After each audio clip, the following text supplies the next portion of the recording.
Okay, we're recording. Please go ahead. Thank you.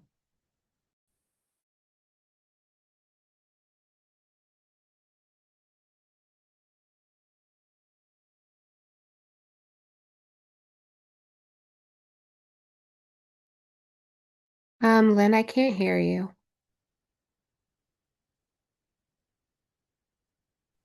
I can't either.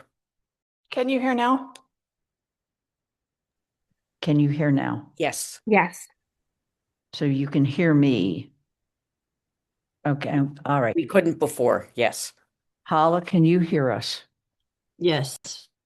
Okay, got it. Thank you. I'm going to start over. It's December 8th, and this is a regular meeting of the Town Council with one public comment period. Chapter 2 of the Acts of 2025 extended through June 30th, 2027, the ability of public bodies to meet in a fully remote or hybrid manner. This law allows us to continue holding meetings remotely without a quorum of the council physically present, although tonight we have 10 councilors in the room. Please be advised this meeting is being held in person and that the remote access option is provided as a courtesy only.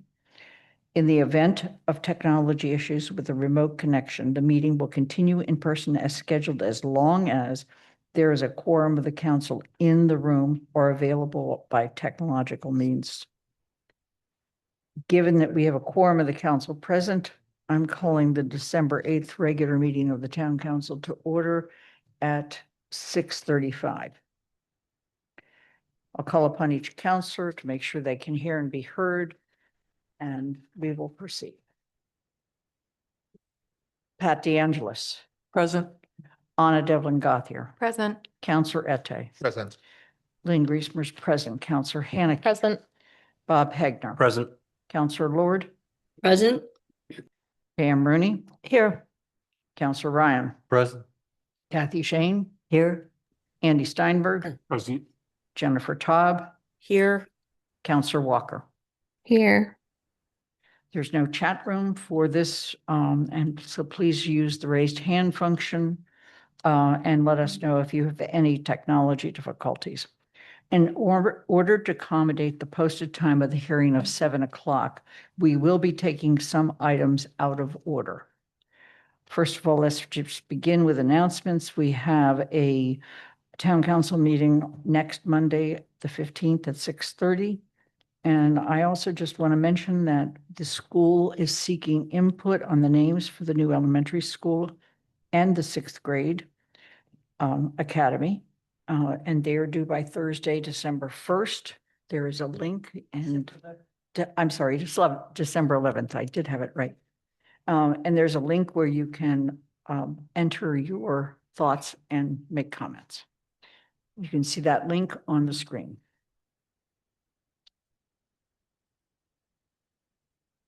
We're going to go first to general public comment, which is a little unusual.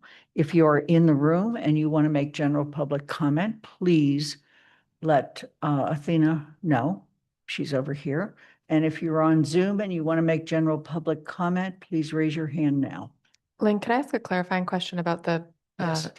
Is there a direction you could point us if we can't have memorized that link that was just up on the screen because it was 80,000 characters long? Kathy, can you It's give us? listed in news and announcements right on the town webpage. Thank you so much. Thanks. Thanks. Thank you. Is there anybody in the room that wants to make public comment? No? Then in that case, I'll call on Darcy Dumont. Please enter the room, state your name and approximately where you live.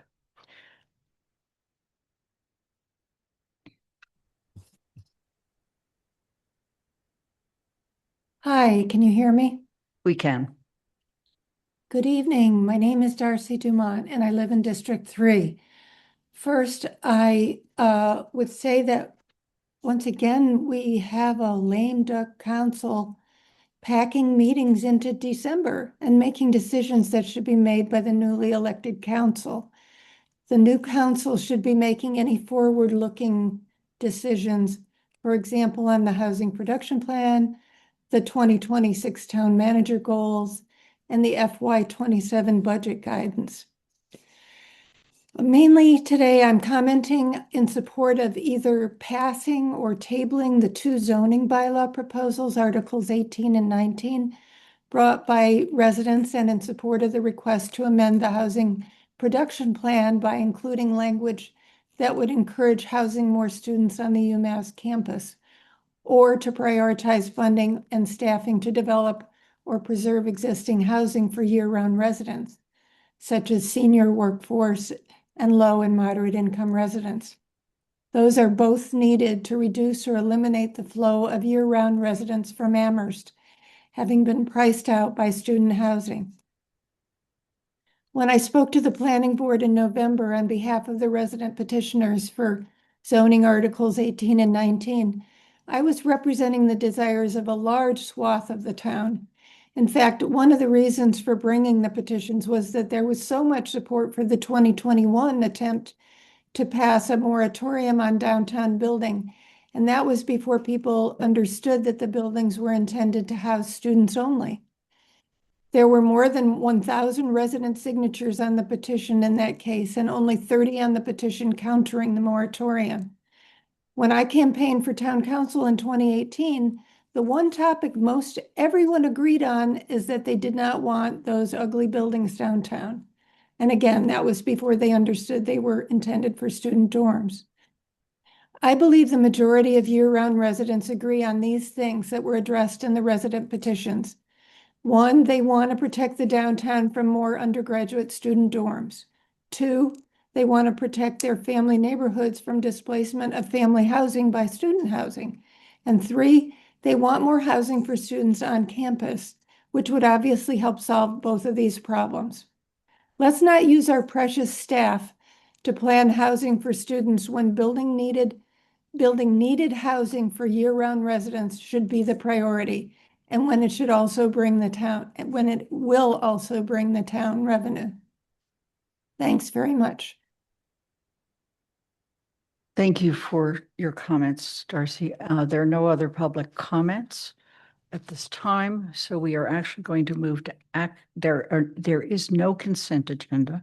There are no resolutions and proclamations, and there's no presentation and discussion. We therefore are going to action item 8A, proposed zoning map changes for Main Street BN district. And I'm going to start by reading the motion.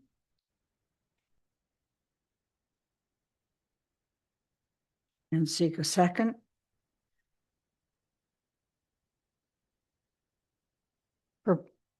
To adopt zoning map changes to parcels 14B-29, 14B-30, and 14B-31 from the General Residence District RG to Neighborhood Business District BN. Is there a second? Second, DeAngelis. Okay. Rob Morrow is with us. If we have any questions, are there any questions from the council?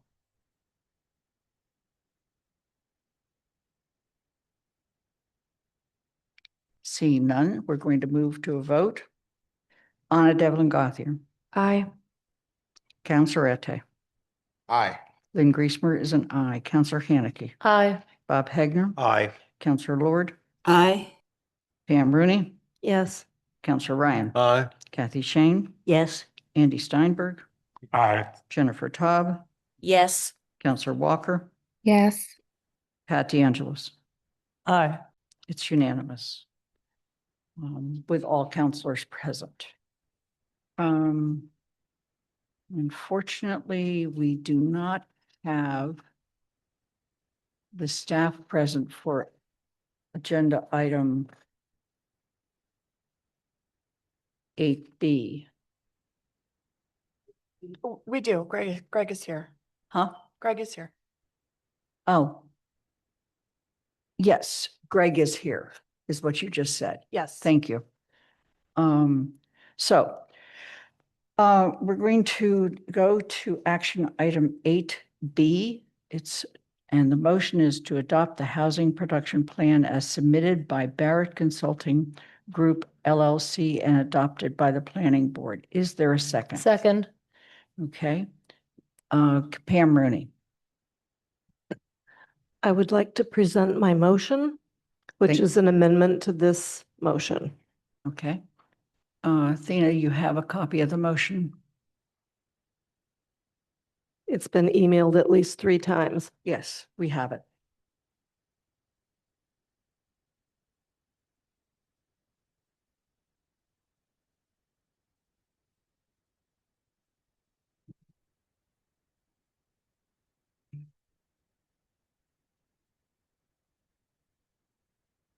Okay. Pam, would you want to go ahead and explain or read your motion, please? I'll read it and then short explanation. Would seek a second first. Shane Motion. seconds. Let her I make have the to motion, actually please. do the motion first. Okay. Motion to amend the Barrett Group Housing Production Plan dated June 2025 as follows. 1, remove the following comment bubbles. On page 5, quote, 1/3 non-students may leave in 5 years. On page 31, 25% of college students want to stay and age in Amherst. On page 39, 25% of families say they are likely to move out of Amherst in 5 years. On the following pages, add the phrase including on the UMass campus. Page VID, the third bullet to read, encourage the development of student housing, including on the UMass campus, while, etc. Page VIII, D1 to read, encourage the development of more student housing, including on the UMass campus, and workforce housing. And page 137, strategies D1 to read, encourage the development of more student housing, including on the UMass campus, and more workforce housing. Number 3, on page 6, copy the first paragraph. Quote, Amherst has emerged as a model for progressive housing policy in the region. The town has actively worked to diversify its housing stock, that's a misspelling, its housing stock, and increase affordability through zoning reform, building capacity, and targeted development initiative. The town has also embraced partnerships with regional planning bodies, academic institutions, and nonprofit developers to create affordable housing, particularly for low and moderate income households. And insert this paragraph on page III as the first paragraph of the executive summary. Is there a second? Shane seconds. Okay. Please speak to your motion. Thank you. These proposals were put forward by other counselors. And the more I thought about them, the more it leaves me with another positive way to go forward. I would support this document with those changes made. The comment bubbles are sort of an add-on. They really do not represent the data well, so they're just superfluous. The encouraging the use of the words including on the UMass campus is simply the town saying, we have lots of options, but please don't forget, we could actually consider encouraging the university to do something on the UMass campus. I think that's just a very positive statement and needs to be said publicly. And finally, the paragraph that Councillor Shane had suggested get moved right up front as the first paragraph of the executive summary is a very, very strong, very positive, very encouraging paragraph that says, you know, Amherst, you really do a good job. You could work a little harder. We can make some changes, but all in all, you're headed in the right direction. And I think that's really important for us to hear. So that's why I support these changes. Thank you. Are there counselor comments?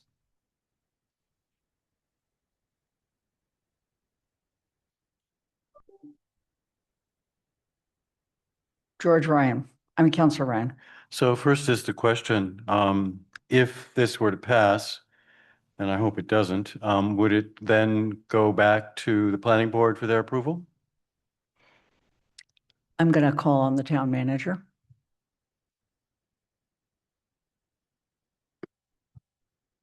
No, I don't think it would need to go back to the planning board. I think the council, this is be the council's taking an action whether to approve it with the adjustment, and that would be the final vote. Andy Steinberg? First of all, with all due respect for the town manager, I did do research on this morning, and there are regulations of EOHCD, and there's directive from EOHCD that says that the indication has to be that it was passed by both the planning board and by the council in our case. And because they would be different documents that were passed by the two bodies, it is impossible to say that the same plan that is being submitted that has been approved by both. And from what I can understand of the regulations, I think it is highly doubtful that EOHCD would accept a plan that has two separate approvals. So I don't think that is possible. And I am concerned that there are grant opportunities that we need to find out about, but that we would not be able, probably would not be qualified for applying for those grants during the time that it is delayed, because it needs to be the same document, same housing plan that is approved by both bodies.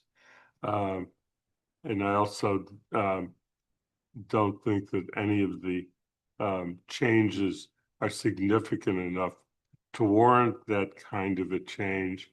I also am very much of an opinion that this is the town's housing plan, not the university's housing plan.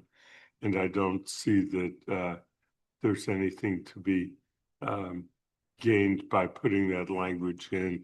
I think that we have heard quite frequently that the university has no bonding authority capacity left for building new student housing.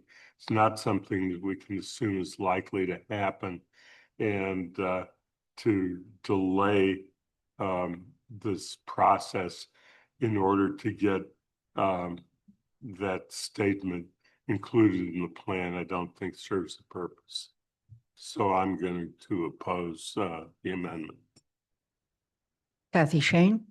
I believe that Greg Ritchie and Nate got these changes early on, a week or so ago, because one of the issues was, would the authors of the report be willing to make these changes? And if they were willing, then the planning board and the council could be voting on exactly the same document. So I don't know whether there was a discussion or not with the authors in terms of a willingness. I'm not saying that they need to change them if we vote these down, but there was some uncertainty whether they were already considered their work is done and they won't make any changes, whether the council wants them to or not. So it's a question toward you, Greg, on was there a discussion, and if there were a vote to do this, would there be a willingness to make changes? Greg, did you have a comment? Sure. So my understanding is it would be conceivable to make changes in a holistic way with the consultant, but not in a piecemeal way that would kind of expose them. Basically, it needs to clear their bar around accuracy and data integrity and their standards, and assuming changes But I think that probably would require a change order and a proper re-engagement with the consultant. Is my best understanding of it. Counselor Haneke. Two things. If I copied the page numbers in the motion correctly, page 31 does not have a comment bubble on it. Are you referring to the comment bubble on page 32? So that should be looked at. The comment bubbles, I don't understand what a problem with them is. When you look at Appendix A10 that summarizes the survey results, the comment bubbles are accurate representations of the survey results. So what's the problem with the comment bubbles? When they accurately represent the public engagement survey results of 300 and some respondents. I'm with Andy at this point. I can't vote for the motion to amend. Jennifer Taub. Yeah. So one comment bubble, I don't have them because the motion's not up on the screen, but I mean, it said something like 31% of residents want something when in fact the data, and Kathy can back this up because she researched it, the data is based, I think, on 62 responses. So it didn't even say 31% of respondents, it just said 32% of residents. So that's an example where the bubbles, these particular bubbles seemed a little misleading. Saying 25% of students want to stay, is that a lot or a little? I mean, there's a random quality to them, which is why I think it's just three bubbles that the motion is asking to be removed. I do have a question in terms of this concern about the delay with getting the plan into the Executive Office of Housing and Livable Communities. Is there a deadline? I mean, if it went to the planning board with these relatively minor changes, but I think substantive in the extent that I think to say, well, UMass isn't going to build more housing, so we shouldn't even have that be something we would want to work with them on, seems very defeatist. If the planning board, they have another meeting before the end of the year, were to accept the changes, and it was on our agenda at our first or second meeting in January, what are we really missing out on grant opportunities?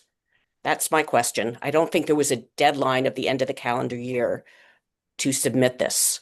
So if in fact it has to go to the planning board, I don't see this being a big lift for the planning board. And I would imagine, it's hard for me to imagine them objecting. So that's a question I have. What opportunities are we really going to miss out on if it gets into the state a week or two after the new year versus a week or two before? Thank you. Paul, did you have any comment on that question? I don't know the answer to that question. Okay, thank you. Kathy Shane? Okay, I'll try to explain on the comment bubbles. There is data at the end of the report, but the way they're popped in, it implies that the survey asks them, is housing costs the reason is the cost of buying a house or renting a house as opposed to taxes? It's plunked in the middle, but otherwise excellent report, which is full of census data in large groups. The fact that students are considering leaving, students leave all the time because we have no jobs in town, or a minimum set of jobs. So again, they're not being driven out of town. The question didn't say, are you being driven out of town because of the cost of housing? That wasn't it. So I just felt that the report is so well done to put these in. It makes it a more attractive, very public oriented, but it's a survey at the end of about 300 people. And I asked about I didn't even focus on some of the other subsets, the disabled. I asked them for subsets. Some of the bubbles get to very small subsets. I just think it was an effort to make the report more picturesque. And in that it's saying that a housing crisis is driving people out of Amherst. And I thought that's not really what was asked. So that was the reason I thought toning down some of those would be helpful. And I just think that the paragraph they already have in their report, but you don't get it till the end, much later, sets a very different tone if a casual reader is reading this. So I'm not going after some of the other pieces, which I think were missing from the report. The rest of the council seems to be happy with it. We have a long list of possible strategies that can be used that we'll probably be debating forever. But I just thought, I wish they had stayed with the data they had in the report and listed some possible options rather than going overboard the way they did in the executive summary. So I thought at least opening it with a more neutral paragraph would be a better way to start. Councillor Ryan. So first, again, we're dealing with an amendment that at least I've not seen until right now. Did I miss something earlier, or was this in the packet a day or two ago and I just It didn't could find not it? go in the packet until it was made on the floor. So that's a problem. And I think it's something that all counselors should keep in mind, that when you're making these kinds of proposals, it would be helpful if we got them in advance. Secondly, we could wordsmith this. How many pages is this? I'm sorry, does somebody have a question? Hold on. Point of order, we've been told we can't share these in advance. Sorry, is that correct? Yeah. All right. So we just have to deal with it now and all the complexity, et cetera. That is the. All right, we'll have so to stick pass, to. leave that That aside. is My the- apologies to my colleagues. There's nothing you could do. That's what you had to do. That puts us in a difficult spot. We're wordsmithing something. How many pages is this document? Over 100 and something? Yeah. And I know we could wordsmith this forever. CRC had a chance to do this and it didn't. I don't know why. And now we're trying to do it. And what's to say that if we push this off into the next council, there'll be yet further wordsmithing opportunities. The document has been stated by one of my colleagues is perfectly acceptable, but they have some problems with tone. They have some problems with bubbles, and they would like to insert a statement about UMass. I think they always have the option, if they wish, to vote against this. So I can't support these changes, and I certainly don't have the time or mental energy to sort through them now. This report was done by a group of consultants. We paid them a fairly substantial amount of money. I assume they have a pretty good idea of what they're doing. CRC had its chance to revise this, and that didn't happen. And I'm certainly not in the position to do it here, and I don't think any of us are. So I would urge my colleagues to support this and let us then focus on, I'm sorry, to vote against it, but to focus on what some of the options are to try and address the housing crisis that really does exist in our town. I'm going to go back to Pam Rooney. Thank you. I appreciate the concerns that people have. The tone of these suggested changes, in my mind, is a very gentle way to tweak this document in very, very minor ways that allow me to feel better about accepting it. I would like to think that the council could stand behind this document. And with these couple of very, very, very modest adjustments, I could stand behind this document. I am really disappointed to hear that folks don't want to at least publicly say that it's okay for us to make a statement about the University of Massachusetts. Every conversation that, not every, but majority of conversations that I had in my district, people always bring up, why can't the university just build more housing? They just did the Fieldstone one. That was a public-private partnership that worked very well. Encouraging the university to do more of that is simply on paper. We are not directing the university to go build housing on its campus. We're suggesting that that might be an option. It's a very, very modest suggestion. So I would ask that people do support these modest tweaks, making it a document that is more comfortable to all of us or most of us. I would be disappointed if it was a split vote on the document itself. I think that's probably not the tone we want to go forward with for the state. Using my privilege as a counselor, I'm going to speak as much as I think that the consultants did a fairly decent job. I do not like, nor would my dissertation advisor have approved of several of the ways that sentences were written in the interpretation of data.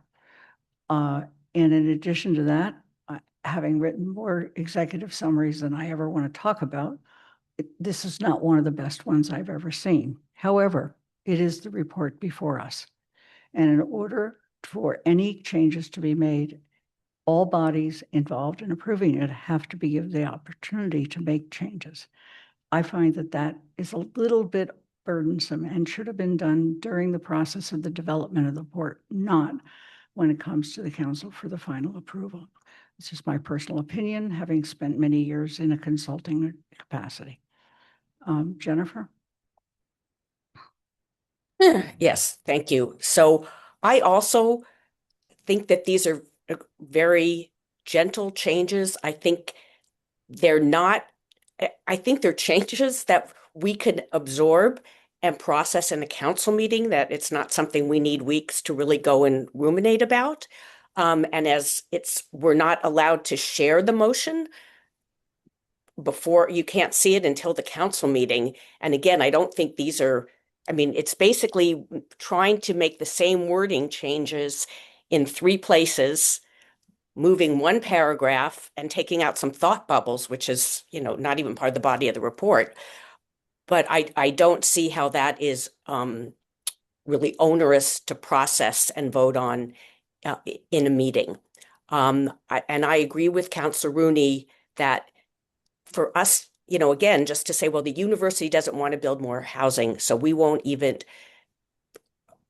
we're just going to take that off the table, and the town will take on the responsibility for building all the student housing that is not going to be built on campus. Does not seem like that's really the council exercising leadership. And again, I don't see how a couple of weeks. Oh, I did want to respond to about CRC. When CRC, the vote from CRC was 2 members voting to approve as it was, 1 member abstaining, 1 member voting no, and 1 was absent. So of the 5 members of CRC, 2 voted to 2 of the 5 recommended to the council to approve it as it is. So we discussed this quite a bit in CRC, but that's where the vote took us. So I don't think that CRC reneged on its responsibility. And again, I don't, at least 3 of us that have spoken in support of the motion have said we are happy to vote to approve and recommend the housing production plan just with these minor changes. And I guess I just fail to see that these changes are so onerous that they would be rejected. Thank you. Patty Angelis? I don't have a lot to say. I'm going to read a quote from a friend that I read last week. Does the housing production plan meet the state requirements that will allow the town to be eligible for grants? Yes, it does, as is. But the thing I want to speak to this week is tone. Tone is so incredibly subjective. And to imply that because one interprets it one way and someone else interprets it another, that you're right and therefore something has to change, reflects a problem I have in my 40-some year relationship with Carol. Because we talk to each other, and then your tone Well, you met and move, and we get in tangles, and that's exactly what's happening here. Because a few counselors don't like aspects of this report. You're trying to amend it to change the tone to feel comfortable to you. Because these are all gentle, modest tweaks, we should go forward. We should not. We should vote the plan as is, and this amendment needs to be defeated. The motion's on the floor to amend. The motion's been made and seconded. One more comment, Councilor Ette? I'd like to call the question. Okay, we're moving on to the question. The first vote is on the motion to amend. We'll start with Councilor Ette. No. Lynn Griesmer is no. Councilor Haneke, No. Bob Hagner, Yes. Councilor Lord, Aye. Pam Rooney, Yes. Councilor Ryan, No. Kathy Shane, Yes. Andy Steinberg, No. Jennifer Taub, Yes. Councilor Walker, Yes. Pat DeAngelis, No. Anna Devlin Gothier. No. The motion to amend fails with a vote of 6 in favor of the motion and 7 opposed. We move now to the original motion. The original motion is to adopt the plan. We begin in this case with Lynn Griesmer, and Lynn Griesmer is an aye. Councilor Haneke, Aye. Bob Hagner, Yes. Councilor Lord, Aye. Pam Rooney, No. Councilor Ryan, Aye. Kathy Shane. Oh, Did you say no? I said no, sorry, I had. Thank you. Andy Steinberg, Yes. Jennifer Taub, No. Councilor Walker. Yes. Did you say yes? Yes. Thank you. Pat DeAngelis, Aye. Anna Devlin Gothier, Aye. Councilor Ette. Aye. The housing plan is adopted with a vote of 10 in favor and 3 opposed. We're going to move directly into the hearing. And the hearing in this case is with regard to,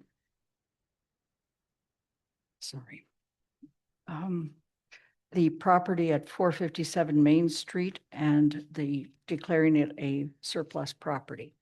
I believe we're going to have an initial brief presentation, then an opportunity to ask questions and any comment.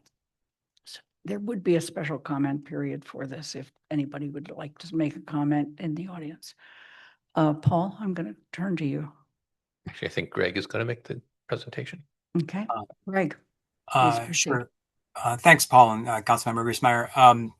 I'll be brief here, and really the details are in the memo in your packet, and just sort of rephrasing that. This is a ministerial action to fulfill the original intention that the council had when it made an order to purchase this property. And most specifically, this particular action of declaring the property surplus is a required step that the state requires the council to enact in order to empower the town manager to at a much later date, in this case, sign a contract to dispose of the property, in accordance with the original order behind the purchase, as well as the federal ARPA commitment, which are the funds that obtain the property in the first place.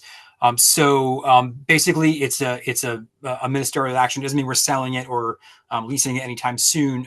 Before we did that, we'd go through an extensive RFP process and then a contractual process after that. So that is kind of the quick overview. I'm happy to drill into any of that or answer any questions. Okay. I'm going to see if we can put a motion on the table and seek a second. We're in the middle of a hearing. A point of order, we're in the Oh, hearing. that's right. We can't do that yet. I'm so sorry. Okay. Are there counselor questions? Yes, Pam Rooney. Thank you. I was trying to make the connection with why the need to declare it surplus if in fact, on page 2, it says that the town will maintain ownership. If the town maintains ownership, how are we able to then tax it as the North, what is it, 128 Route 9, Northampton Road is taxed at a modest rate? That's a good question. And probably a good catch too. So I guess that's a two-part question. So my best understanding from the guidance I've received is whether to do a long-term lease or a sale, a surplus declaration is indeed required because it would be putting it to work for purposes sort of outside of the core business of the town. And so in order for the town manager to sign such a contract, the surplus declaration would need to be there before we can, in fact, before we can go through with the VFW process, the disposition process or the RFP process. The guidance that I have is that we have to do a surplus declaration before we can make that, but before we can proceed with the RFP process.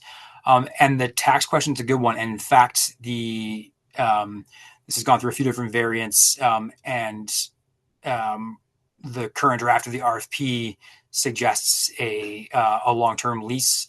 And previously there was kind of two options on the RFP, on the draft RFP, which isn't public yet. But, so that's a good catch. And in fact, the tax revenue, my guess is that probably wouldn't be an accurate statement. I apologize for that. And if it ended up being with a lease, we could end up swapping the RFP back to a sale. In which case perhaps it would result in that modest tax income. Do you want to follow up with that? Yeah. Can I ask for clarification? So in other words, if we lease the property, then we don't collect taxes on it? You know, I hesitate to sort of answer that in a very authoritative way. My sense is if it is leased, probably not, but I think I'd probably want to check with the assessor and take guidance from Paul to confirm that. Because the other experience that the town has is if we don't lease the property, and in fact, we donate it toward its purpose, then the people that build on that property then go ahead and pay taxes. That Correct. has been That's correct. Yeah, it's the lease question I'm more hesitant about. Okay, thank you. Nate, you have your hand up, and I wondered if you wanted to speak to this. Sure, thanks. Nate Malloy, a planner with the town. So, you know, we have long-term leases with other developments that pay property taxes. So my understanding is they would. I mean, we could look into the specifics of something here, given how it could be operated or used. But, you know, Olympia Oaks, for instance, has a ground lease and they pay property tax. Okay, thank you. Pam, does that better answer your question? Okay, Kathy. I'm going to ask sort of a similar question, but in a different way. Do we have to do a lease or could we do a sale? When we declare surplus, is that a separate issue for what we then do with it? So are those separable? So we could vote to declare it surplus and then decide later whether to lease or not lease? That's correct. Yeah. So I don't, Lynn, I just don't have the wording of the motion in front of me on whether it has lease in it or not, because I'd like to not have the motion have the lease, to have it be separate. So along that line, to the later in one of the documents that I read said lease it for $1. Are we restricted to only $1? You know, is there already a decision it will never be more than $1 if we lease it? So it's a question I have of the long-term viability of the project, because we've been assuming that we could do what we're doing if we get large state grants and subsidies, because we don't have the money to do it ourselves. And seeing the assessed value of the property is nearly $1,900,000. If we 3 years down the road have not been successful, I'd like to think that we at least have the option to sell it to a developer for housing. That it could be housing. I'm not saying it wouldn't be housing. And we've left it to be affordable housing transition. So I don't want to have the decision for surplus to tie the hands of what ultimately happens, lease or not lease, and the price tag on the lease or the not the lease. That was my concern with what I saw in other writing. Thank you. Councillor Ryan. So maybe connected to Kathy's question, I'm not sure, but I have a question about what's called alternative uses. If I read this memo correctly, given the whole intent behind this, this is really restricted to some form of affordable housing, or at least some kind of project that addresses, quote, negative economic impacts, unquote. Obviously, we intended or have intended it to address housing insecurity, and we've asked the town manager to pursue this as part of his goals, and it's part of our larger housing plans. If this were not to come to fruition, it still seems like it would have to be something that would still meet at least the ARPA guidelines. And the way it's stated is other types of affordable or mixed income development likely fall within ARPA guidelines. I take that to mean, obviously an affordable development would still, but a mixed income would also be an affordable, at some level, considered an affordable development and still could be. So we could sell this to a developer who would do a mixed income development, and you think that that could still fall within the ARPA restrictions or guidelines? I do, assuming it was of a reasonably substantial size. The goal, I think the sort of navigating the weeds here, but the requirement is that the original purchase price can be applicable to affordable units.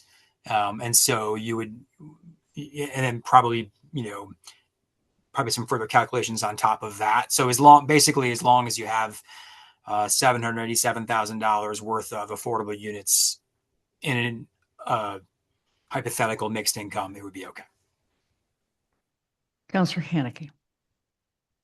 Similar question, because your memo or the memo we received says the ARPA funds were tied to the expenditure category of, quote, long-term housing security services for unhoused persons. So if that was the spending category, unhoused persons, not just affordable housing, does that 700 and some have to be tied no matter what to unhoused persons?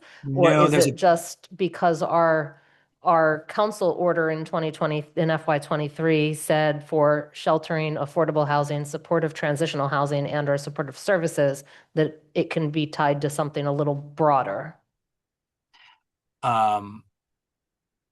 So it can be tied to something broader. So I think that is our label that is in, so I guess we made up our own category in the ARPA reporting that I found. But there's a bigger bucket that's within, which is the shorter phrase, the negative economic impacts, which is actually quite a large bucket. And it's been a few weeks now, but the basic concept is if we're within that lane, we might need to adjust a reporting thing, but it wouldn't be a fundamental change as far as the guidelines that I found. If we wanted to sell it for revenue to fix a sidewalk, that would be a fundamental change and would require some pretty messy unwinding. Okay. Councillor Ryan, you have your hand up still? It's okay. Are there any other questions of the council? Seeing none at the moment, I'm going to ask if there's any public comment with regard to this issue, either in the room or people who are on Zoom.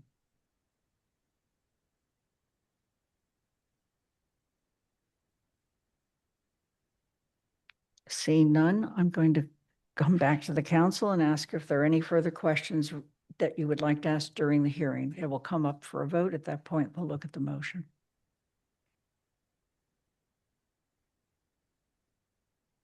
Seeing none, then I'm going to make a motion to close the hearing. Is there a second? Second. Okay, we're going to begin with Counselor Haneke, Aye. Bob Hegner, Aye. Counselor Lord. Aye. Z- Pam Rooney, Yes. Counselor Ryan, Aye. Kathy Shane, Yes.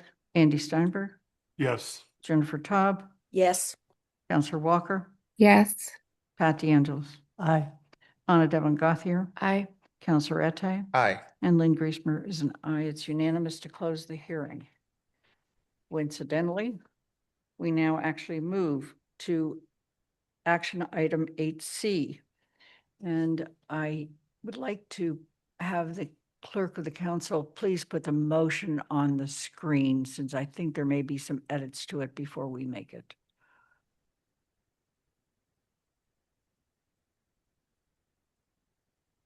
Okay, Counselor Haneke, I know you had some concerns, and do you have some edits you want to make to this one? I don't think I have edits. I just had a question, which Athena did answer, but maybe others have the same question. So I thought I'd bring it up. The memo that we had an attachment number 1 that said 457 Main Street disposition order, and the motion doesn't mention that disposition order at all. So are we adopting the disposition order? Because that order is slightly different than the motion in terms of what it references.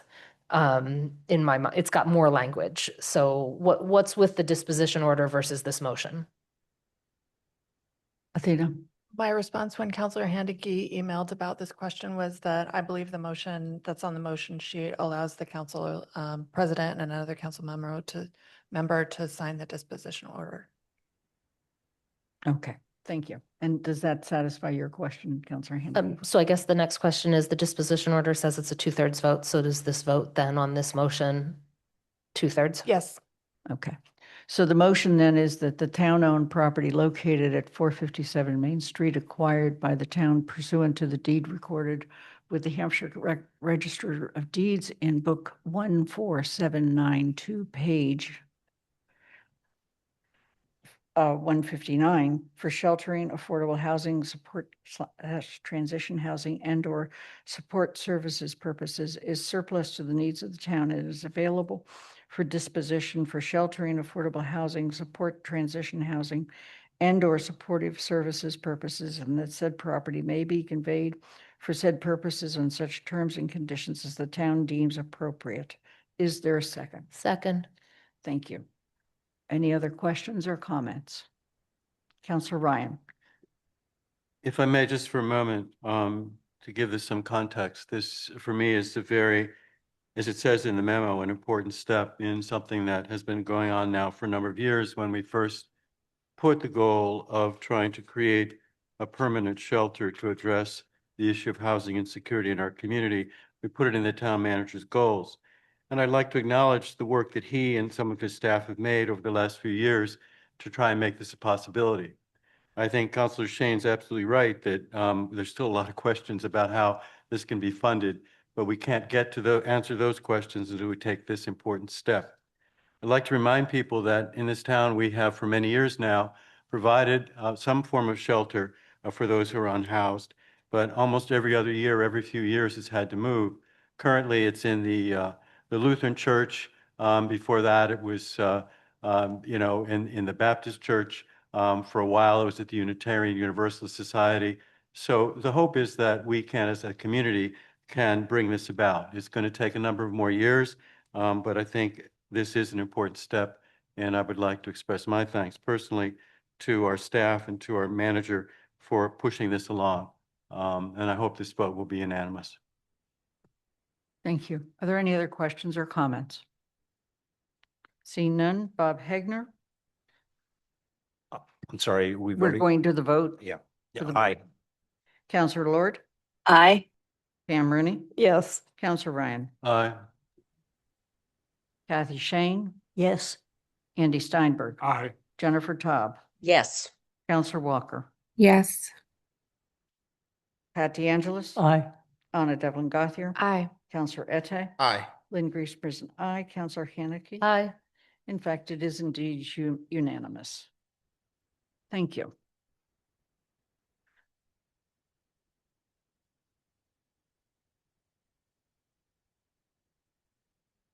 The next item on our agenda actually is the two items come together and it's Article 19 and 18.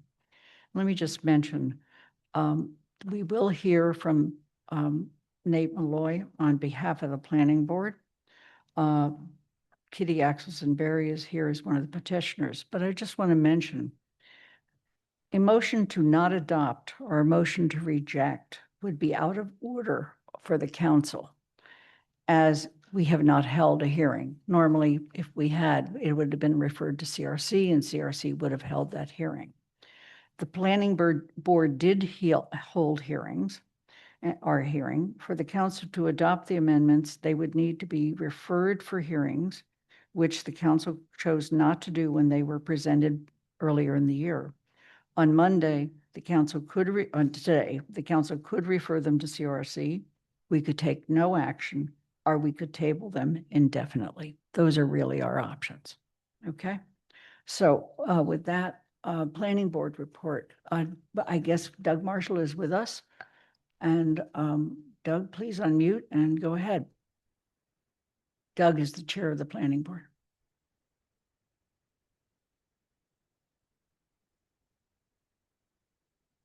Thank you, Lynn.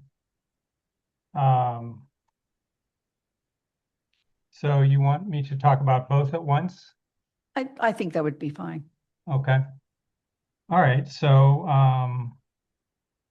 so on November 19th, the board voted 6 in favor and 1 against to not recommend proposal 18 for bylaw section 18 to council. And then likewise for number 19, it was 6 in favor of not recommending and 1 against. So the board received the presentation from the applicants for both proposals. I'll talk a moment first about number 18, which was the moratorium proposal. First of all, the applicants said they were not aware of any imminent projects that would be coming to the board or proposed otherwise in the next year. The 1 year duration seemed rather short to members of the board.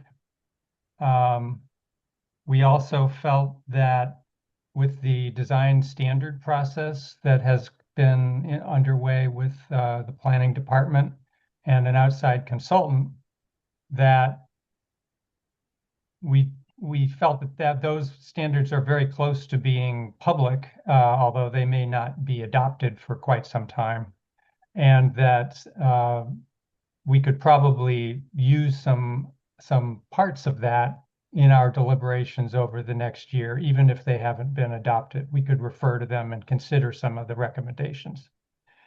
There was one comment that one member felt that the proposal was misaligned with the housing production plan, particularly around whether to include student housing in the objectives and goals for the town, in addition to other housing, which was not in contention.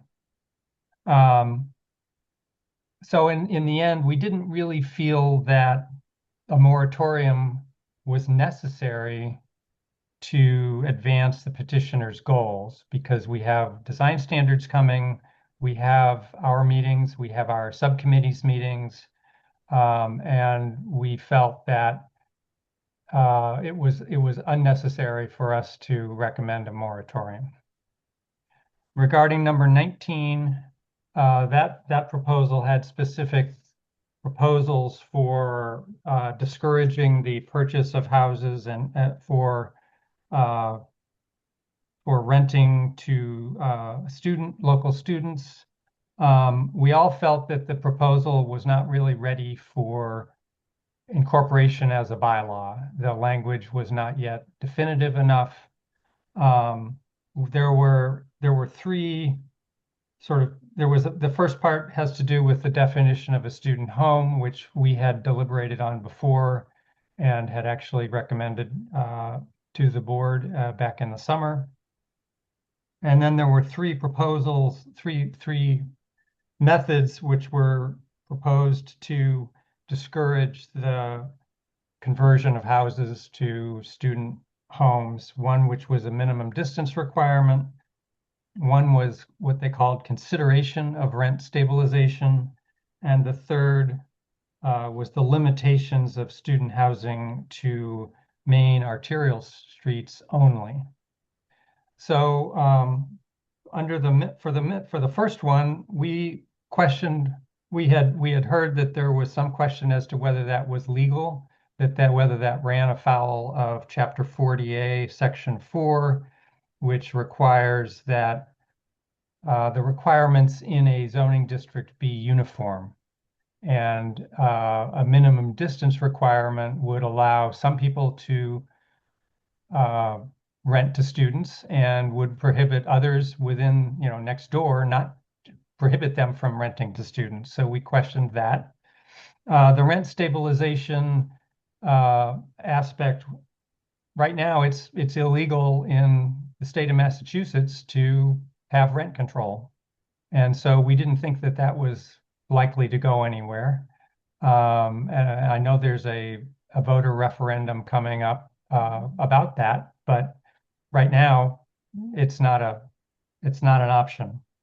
And then the third, regarding the single and two family homes on arterial streets, that was a consideration that we had talked about back in the summer, probably, when we were considering the proposal that Pat DeAngelis had brought to the board for consideration. So there were a couple, those were some of the issues. And the other aspect of this is that things like the limiting housing to arterials felt to us like we're already talking about a lot of those things. And I think some board members felt like this proposal was sort of interrupting the conversation that we've had over the last more than a year about trying to put some limitations and how to deal with student housing. So we felt it was sort of a distraction, that it would absorb a lot of board time and perhaps council time to sort of hammer this proposal into shape where it was actually able to be considered as an actual literal bylaw. So all of those things contributed to the board voting to not recommend it to the council. We did, there were several points in the conversation where the petitioners said, well, we're not the experts and we're just trying to have a conversation. Well, we ended up recommending that they come to our meetings and they come to the housing subcommittee meetings and that they engage in the conversation that we've been having for quite some time. And I know that in the end, in the housing subcommittee meeting that we have held since this vote, the petitioners came to the meeting, participated in the meeting, and in fact took on some of the research responsibilities that that committee had been trying to get to for some time. So we felt like we heard what they were asking for. We invited them into the conversation that we've been having and hope that they will attend and be part of that, but that neither of these should continue as a bylaw proposal, at least at this point. I'll stop there. Thank you, Doug. Kitty Axelson Berry, who is one of the lead petitioners, has joined us. Kitty, would you like to go ahead and make some comments? You need to unmute, Kitty.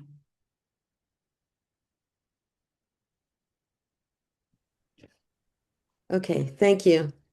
Kitty Axelson Berry from Stony Hill Road, which is in Echo Hills South.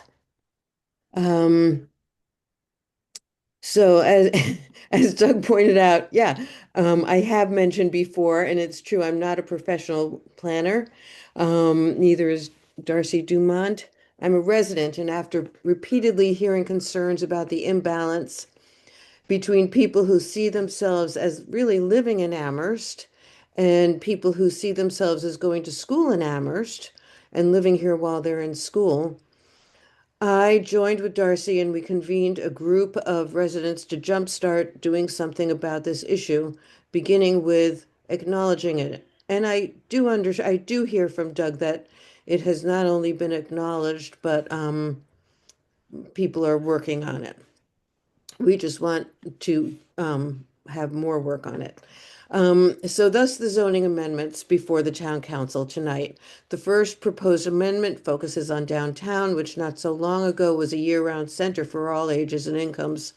The second focuses on residential neighborhoods where families and people of all ages and incomes, whether they live in single-family houses, duplexes, triplexes, co-housing communities, or ADUs, feel welcome and valued. After attending numerous council meetings, I've observed a pattern, even though I'm not a professional.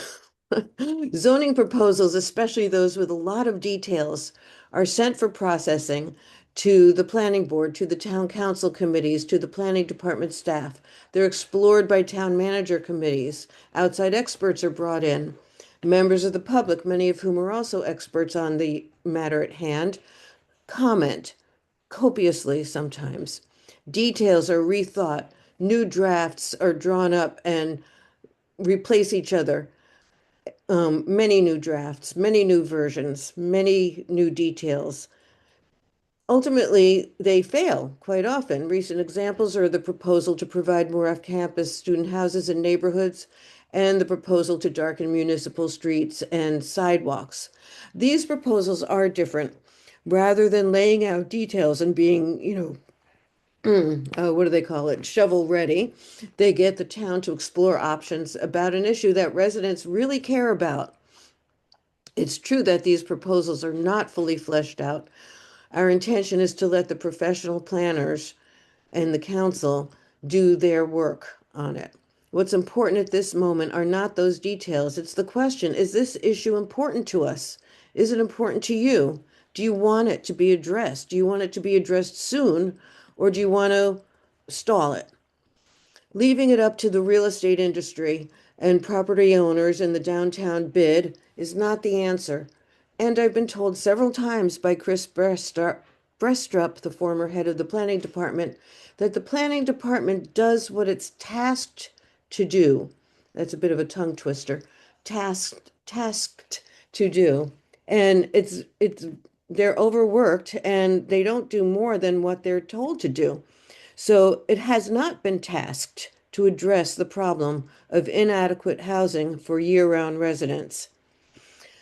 What is the issue that I'm talking about? The issue is that Amherst is a college town, but it's an unusual college town, and there are indications that it might even be unique.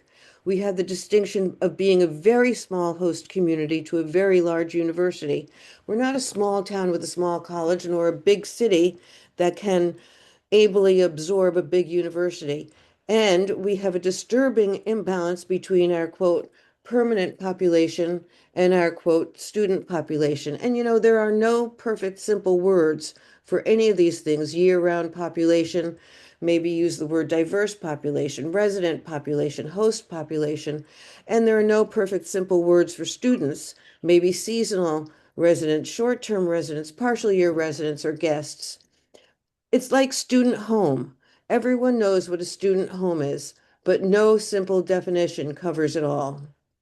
Or a definition of student could be a graduate student who's here for years, could be an undergraduate student who's here for not so many years. So this might not be what the university wants, but it's in the best interest of the town and the people who live here, for whom this is home, not where they live while they're in college.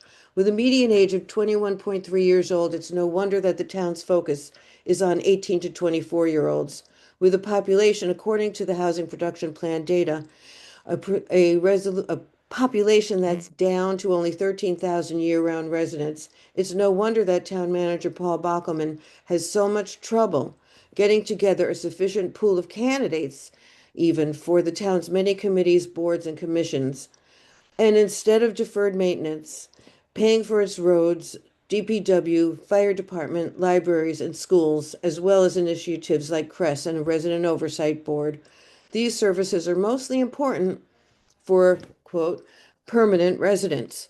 We're suggesting that you, the outgoing town council, think objectively about the need to alleviate these pressures on housing for young, middle-aged seniors, old year-round people. Age groups defy simple categories and definitions, just like student house, etc.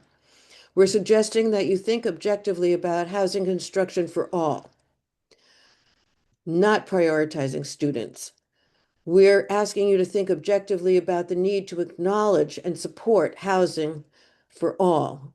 And when it comes to the argument that student housing benefits the municipality's coffers, but housing for other populations would not benefit the municipality's coffers, it's just not logical. Developers make the most money from students, but unless the town was to adopt a differential property tax system, the town does not benefit, or I don't think it does, more from student houses than from family or workforce housing or houses. If the town cares enough about incentivizing housing for all, real estate interests will be there to build it, and employees at the colleges and UMass would love to live in it. It's well documented also that good housing opportunities and a good public education system are an effective lure for colleges to attract potential employees, including faculty. Retired people are another example. They would flock here, if only for the reputation of the town, the culture, the arts, the eateries, the forests and trails. It might not be what the university wants, but it's in the best interest of the town. Sorry, I repeated that. I'm asking you to support the proposals or table them, or what did you say? There was another action, no action.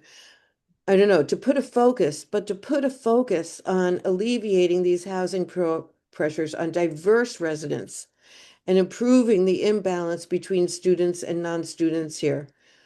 So please keep both proposals in your mind, even send them forward for their 1,000 changes, like the night sky proposal and other proposals that got thousands of changes. Task the planning department with this effort by supporting the proposals, actually. Help the planning board and the committees respond on behalf of residents and the town's health to this need. Thank you. Thank you for joining us, Kitty. So as I mentioned before, the options are to refer this to CRC, take no action, or table indefinitely. Councilor Haneke, you have your hand up. We're on D. Yes. I move to table indefinitely the proposed Article 19 zoning for livability, affordability, and balance in single and two-family home neighborhoods. Second. Okay, are there any questions or comments? See none. I'm sorry, Councilor Ette. Point of order, Councilor Handicke might want to speak to the motion Oh. since it's optional. Yes, please, Councilor Haneke. This motion is the cleanest way to clear up whether the council is taking action or wants to take action or not on this. Okay. Councilor Anna Devlin Gauthier. I'm sorry, did you have more that you wanted to say? I had a question. So there are two options. One is to table indefinitely, which you raise, and the other is to take no action. What would be the difference in consequence for either of those options? If the council were to take no action, it would have the same effect as tabling indefinitely. Tabling indefinitely is a formal action the council could take that indicates that it's not going to move forward with these proposals rather than just not making any motion or taking any vote. There are other options for the council to take on these petitions. They would need to be referred to CRC for a hearing, or the council could hold a hearing if it wanted to vote to adopt or not adopt the amendments. So tabling indefinitely, does that imply that in some possible future? So it's gone. Okay. Okay. Pam Rooney. I was going to actually speak to the conversation, not necessarily whether to table it or to take no action. Okay, please go ahead. Okay, all right. Um, I was disappointed actually when I listened to the planning board discussion of this when they held their hearing. And it's something that Mr. Marshall brought up again tonight. And that was that there was this reaction from one of the board members that this petition seemed to somehow interrupt the planning board conversation. It was a distraction to what was trying to take place already. And it really set me back because it's called citizen participation. It's called a citizen petition, which is allowed by our charter, that clearly the people in town felt that not enough was being done to address this issue. So I'm very sorry that the planning board reacted that way. I understand in the discussion about Article 18 with the temporary pause that there are reasons for saying maybe we're already making some progress on that number 18. Tonight we just passed the housing production plan. The design standards hopefully will be coming soon. Perhaps at this point, given those situations, that the moratorium itself for 1 year is maybe not the tool to use, but I appreciate the fact that they brought it forward. I understand the subcommittee of the planning board is continuing the conversation about how to enhance opportunity for, I'll just say, permanent residents, year-round residents in our neighborhoods. And what I would like to do is add support to that work in some shape or form, and nothing that we have on the table really tonight does that, except perhaps to refer it to the CRC. Somebody can correct me if I'm wrong on that. Thank you. Jennifer? The question might have been, I had a similar question to Councilor Ete. If we table this, I mean, it's not like going before the planning board, a developer withdrawing an application without prejudice. I mean, if the next council wanted to take it off the table and have this same discussion about whether to refer it to CRC, could we do that, or is it literally dead? I guess tabling doesn't sound like you've killed it.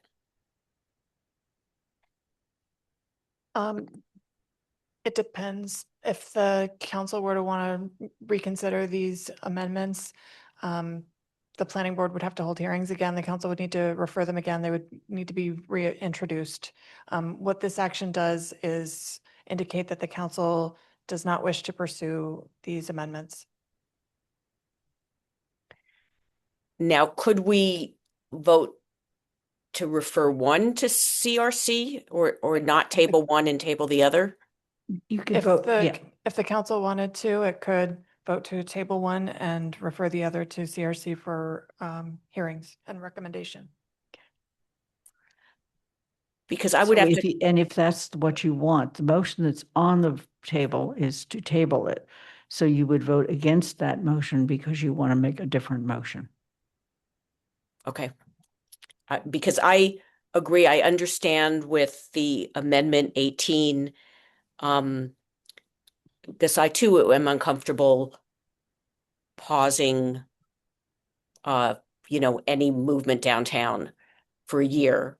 Although I appreciate that was brought forward to begin the conversation. And if it gets us to adopt and implement design guidelines sooner, accelerate the pace, that's a good thing. But I do think that amendment or proposal 19 really, and I know as it is, that yes, rent stabilization, rent control are not legal now, that town might want to discuss taking a position in support of that, because it will be being considered, as I understand, by the legislature. But the concerns and the issues raised in 19, as I went door to door during the campaign, whether my district includes houses that are a block from the UMass campus and all the way on Strong and Northeast Street, far from campus. And that was the most consistent concern I heard from every resident, no matter where they lived in the district. The concern that families were competing with investors for single-family homes, that all the building is being priced for residents that share expenses, and a concern that the non-student population in town is rapidly declining, and that neighborhoods are changing in that way. So I think for the council to say, we reject this, we don't want to take this up, is really not being responsible to many, many of our constituents. Okay, thank you. Councillor Lord. First, I want to thank the residents that have put so much time and energy and work and passion into this. I do have a question about Mandy's motion. Was it just for 19, 18 for both? Yes. Mhm. Oh, wait. We'll do 18 separately. Okay, so this is just for 19. Yes. Okay, and then I will be voting no because this one I'd want to refer, but just, yeah. So thank you for clarifying. Okay. Councillor Haneke. So everyone keeps saying there's no direction to the manager or staff regarding zoning bylaw planning and development. Our goals for the current fiscal year and the proposed goals that are on the table for the next fiscal year have a action item that says propose revisions to the zoning bylaws that would reduce the time and cost of developing, permitting, and building housing on parcels in Amherst with the objective of increasing missing middle housing development potential.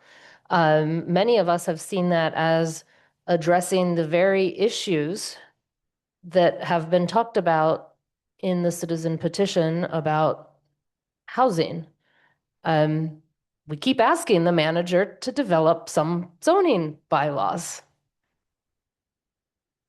As the planning board chair said, the proposed Article 19 has some severe deficiencies in adoption as an actual bylaw. We're not talking about talking if we send this bylaw to hearing.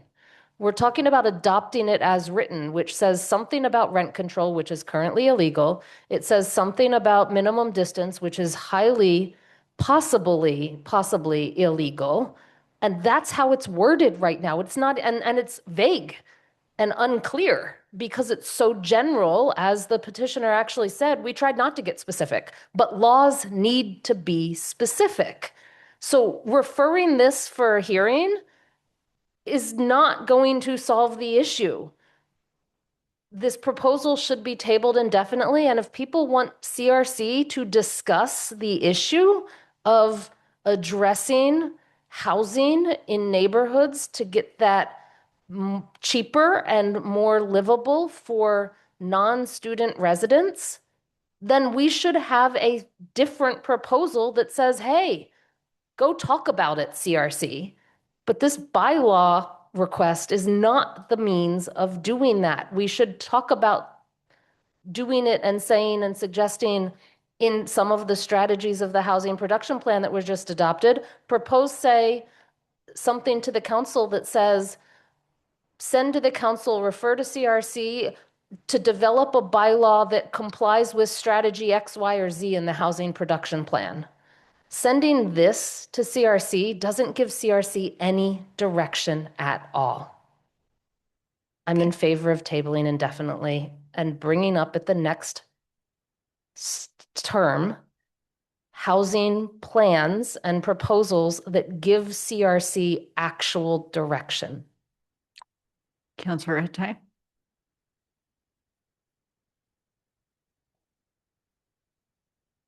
I'm also in favor of tabling this indefinitely, but I want to speak generally beyond just this amendment as it is to the fact that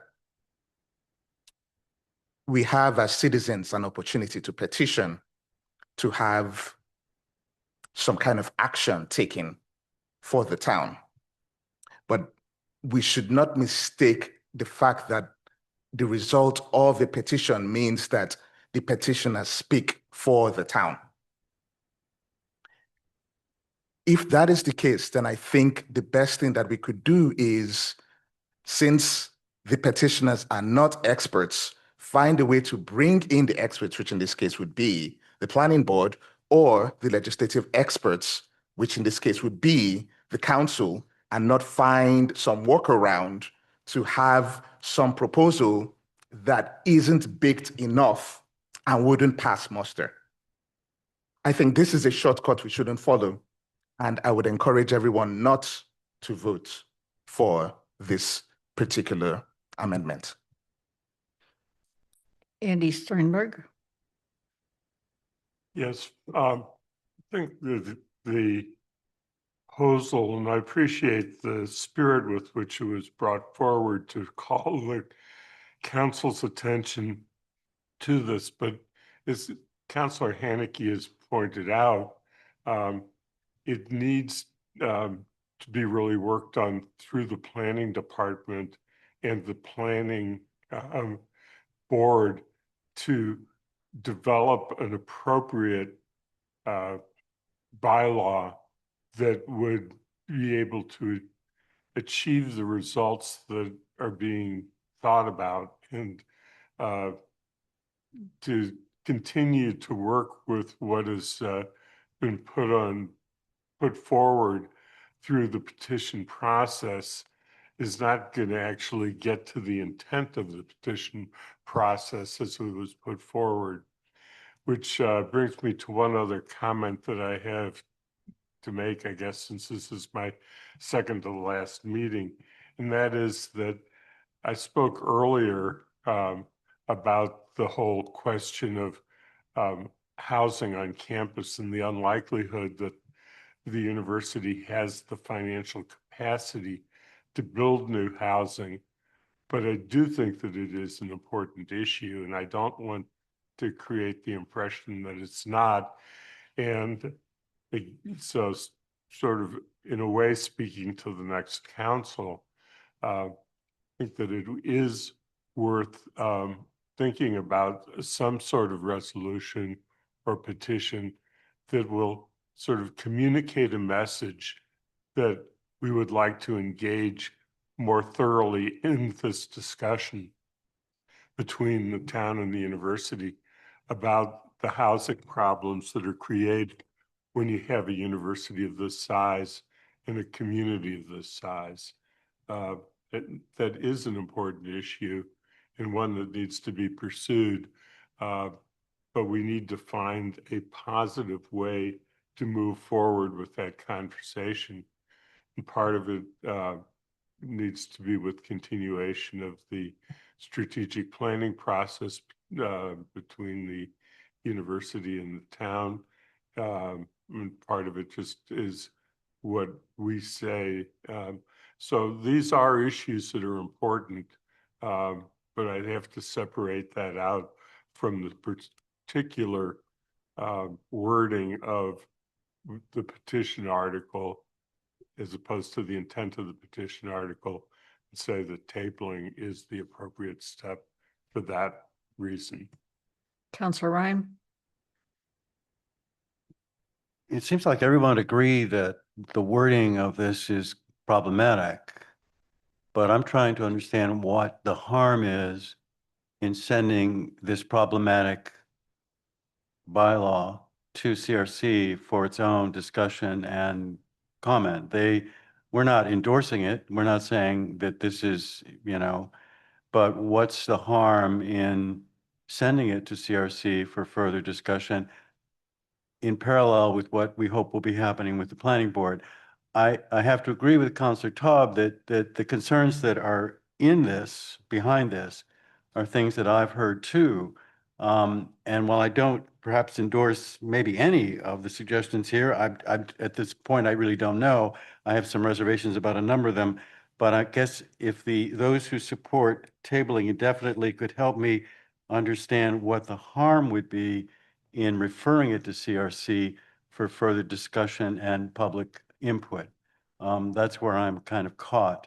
I think it's clear that the first article 18 should definitely be tabled indefinitely, but this one, I'm not convinced. So if someone could convince me that sending it to CRC would actually be harmful or detrimental, that would help me. I'd like to ask for a point of clarification. If this were sent to CRC, am I correct that it is the bylaw as it is presently written that is sent to CRC for the purposes of hearing?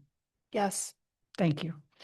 So the reason I asked that, Councillor Ryan, is because CRC certainly could take up a discussion, but to take up a discussion about this particular bylaw, that's not the option. The option is this is the bylaw that's being proposed. And they have to basically hear this bylaw, just the way the the planning board had to hear this bylaw. CRC could come forward with a different bylaw that tries to address some of these things. And that can come to the council and be referred for hearing all over the place. Yeah, please, Councillor Haneke. So if it's referred for hearing, any changes have to be within the scope of the bylaw as written, which means the conversation by default is stuck in the scope of the current bylaw, which is a definition of student home, minimum distance standards, rent control, and arterial road student housing limitations. There's no other scope it can expand to discuss potentially other options for dealing with the issues that are of concern. It's limited in scope to what's written, even if you make some changes. It still has to be within, because it's a public hearing, the notice is on what is the language in the document. Thank you. So if I may, then I guess the question I would have for those who would like to refer this to CRC is how they would respond to that, because that would seem to be this is helping me at least get some clarity. I don't know about anyone else. But given the fact that the scope would be very narrow, and I think most of us agree this has a whole host of problems in it, my sort of dream that they could sort of take it and make lots of wonderful changes to it seems not viable. So I guess the question for those who oppose tabling indefinitely is, then what's the point of sending this to CRC? It seems not to be, it's just not fit for prime time, and other efforts need to be made, maybe by other councilors for the next council, maybe by CRC in the next council, but this mechanism, this vehicle apparently is just not going to do it. So people can see a way it can do it. I'd like some help, but right now I guess I find I'm leaning towards tabling. A point of information. Yes. Councilors can bring a new petition, a new zoning petition to the council for action in the new term. That could be a modification of the one that's before you tonight. Councilors could also refer to CRC development of a zoning bylaw like they did with a solar bylaw if it doesn't feel fleshed out. Like the solar bylaw, it would then come back to the council for consideration and referral back to CRC and planning board for hearings and so on. But at any point, a councilor could restart the zoning amendment process on an idea like this. But referring it to CRC at this point tonight leaves it in the form that it is. There's not we're not in an amendment situation. I think that's a helpful discussion, but let's keep moving on. Jennifer? Yes, I guess this is more a response to comments that have been made. I appreciate citizen petitions that come from residents, and I don't think that just because we happen to have decided to run for the council and got elected that makes us experts. There's, I mean, so much I'm not an expert on that comes before the council. And I know Kitty Axelrod and Darcy Dumont. Darcy was on the council. She has great expertise. I mean, you both have expertise, but Darcy also brings the experience of having been a quote expert like one of us. So I would never, and particularly in a town like Amherst where we have so many experts, who spend their careers teaching economics and, community planning, that I wouldn't want to discourage any residents from bringing a petition to the council because they're not the experts and we are, because we, for the most part, are not.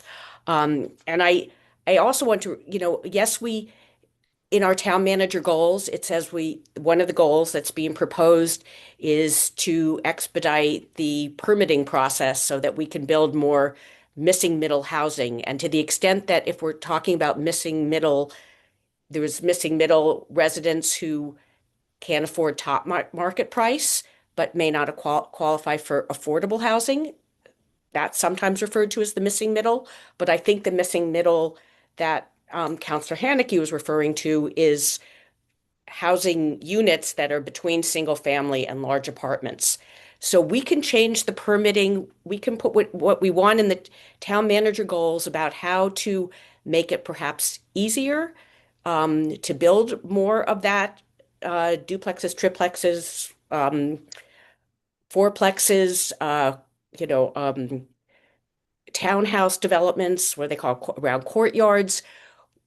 But what we have seen is that housing is built and priced at the highest point. I must say this many times every council meeting. I know you're tired of it, but just to say we're going to change our permitting or make it easier to build a certain type of housing, if it is priced at the highest price point the market will bear, that is to students who share the rent. And, the protected use ADU, that seems like a great way to provide more housing for people who are not, for workforce housing and for your non-student households. But that is not what's happening. I mean, every week and month in my district, there are ADUs being applied for, and they are all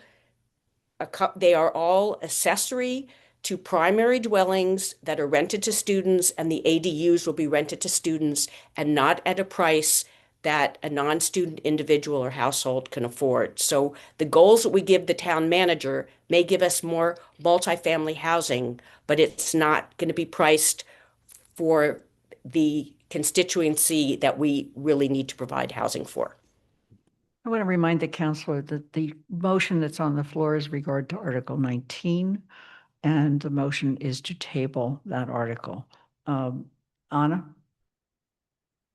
So first off, on that last point, and I surely do not speak for Councillor Haneke or Councillor DeAngelis here, but when we refer to missing middle, I think everybody is talking about the same thing. I think that when Councillors Haneke and DeAngelis proposed those changes, it was because data shows that that type of housing is more accessible to that missing middle. I think everybody understands what the missing middle is. I think we're all using the same definition.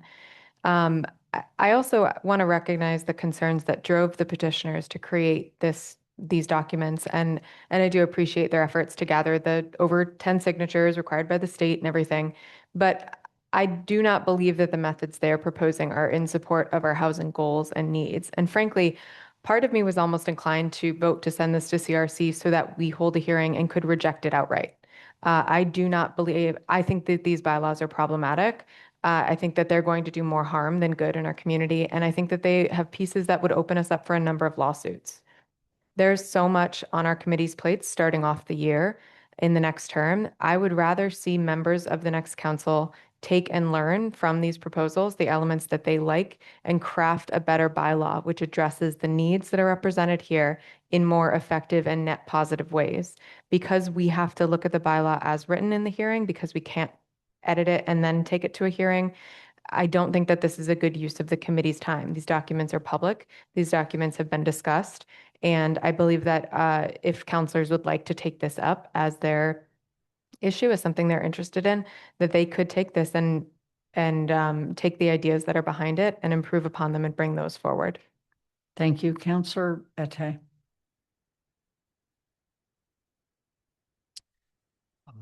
Thank you. A lot of the discussion has provided clarity on what I was trying to say. So I'll speak briefly about what I meant by expertise. I put a word before that, which is legislative expertise. There is a council with councillors who are reacting to what the public wants. That's where the legislative expertise comes in. And so when you have a petition, what the petition does and should do is it should signal to councillors that there is an issue that the public is concerned about. That it has done. The product of that petition as is also a shortcut, which I think is the wrong way to go about it. The shortcut is we are left now, if we send this to CRC with a document that we only can look at based on what has been written. Petitioners who are concerned about this issue, and clearly there is concern about housing, can now speak to councillors about what they would want. And with the new council coming in, there is a possibility of those changes coming in. So I support citizen petitions. I rather think of citizen petitions not as the public speaking, but as a signal that a segment of the public wants the council to get something done. The council should listen and get something done, but should not be railroaded into passing what we have right now. Pam Rooney. Thank you. I don't feel railroaded. I want to, though, speak to the process. If so, 2 years ago, a document was referred to the CRC, which was called the solar bylaw. And in fact, there have been many, many, many changes made to it in the ensuing time period. It didn't come in, it doesn't say to me, I'm not one that just loves rules, and to have someone say, no, you can really only talk about this, and this. You can't change it. You can't build on it. I think I'm a little unclear on why that was being said. in that Point of manner. information. Yes. The solar bylaw was referred to CRC for development. It wasn't referred to CRC for public hearing. No, this would have to be, this is proposed as a bylaw, therefore it would have to be referred to CRC for hearing versus being developed. Okay. Councillor Haneke, again, I just want to point out the motion's on the floor that's been made and seconded. Councillor Haneke. I just wanted to clarify, the planning board has already held a hearing on this. So if it goes to CRC, it's for hearing in the process of getting to that. Whereas as our clerk pointed out, the solar bylaw has never even been in the planning board. It went to CRC for development. No hearings have been held. That's the big difference. Okay. Pat DeAngelis. I'm calling the question. Moving forward. Thank you. Are there any, excuse me, the motion on the floor at this point is to table indefinitely the proposed Article 19. Point of order, I think our vote now is to call the question. So I'll second the call to question motion then. Thank you. All right. The question's been called. Councillor Lord. Aye. Pam Rooney. No. Councillor Ryan. Aye. Kathy Shane. Yes. Andy Steinberg. Yes. Jennifer Taub. This is the vote on calling the question. Yes. Councillor Walker. Yes. Pat DeAngelis. Aye. Devlin Gothier. Aye. Councillor Ette. Aye. Lynn Griesmer's an aye. Councillor Haneke. Aye. Bob Hagner. Yes. The question's been called. That motion is passed, 12 in favor and 1 opposed. We'll move immediately to the question. And we'll begin the vote on the question, which is to table Article 19. Pam Rooney. No. Councillor Ryan. Aye. Kathy Shane. Yes. Andy Steinberg. Yes. Jennifer Taub. No. Counselor Walker, No. Pat DeAngelis, Yes. Anna Devlin Gothier, Aye. Counselor Ette, Aye. Lynn Griesmer is an aye, Counselor Haneke, Aye. Bob Hagner, Aye. Counselor Lord. Nay. The Article 19 is in fact tabled, and the vote was 9 in favor of tabling and 4 opposed. I'm going to take up Article 18 since we're on the topic. Counselor Haneke, did you want to make a motion? I move to table indefinitely the proposed Article 18 temporary pause for 1 year on applications for building permits for construction of residential buildings with 4 or more dwelling units pending completion of design standards, adoption of a housing production plan, and related actions. Is there a second? Yes, motion's been made and seconded. Are there any questions or comments? Would you like to speak to your motion, Counselor Haneke? I think what I said last time applies this time. Okay. Any other questions or comments? Anna Devlin Goff. Sorry, I have a procedural question. I'm trying to read MGL as fast as I can here.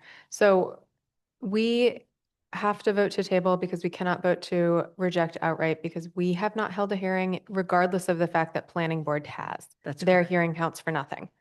Why are we having them hold a hearing anyway? Like, We actually referred to them for review and they chose to hold a hearing instead of just review. thank you. That answers my question. Okay, thanks. Any other questions or comments? Okay, then Pam Rooney, we're going to begin. This is a motion to table Article 18. Pam? It's me. Oh, I'm sorry, I'm out of order. Quite all right. Counselor Ryan, Aye. Kathy Shane, Yes. Andy Steinberg, Yes.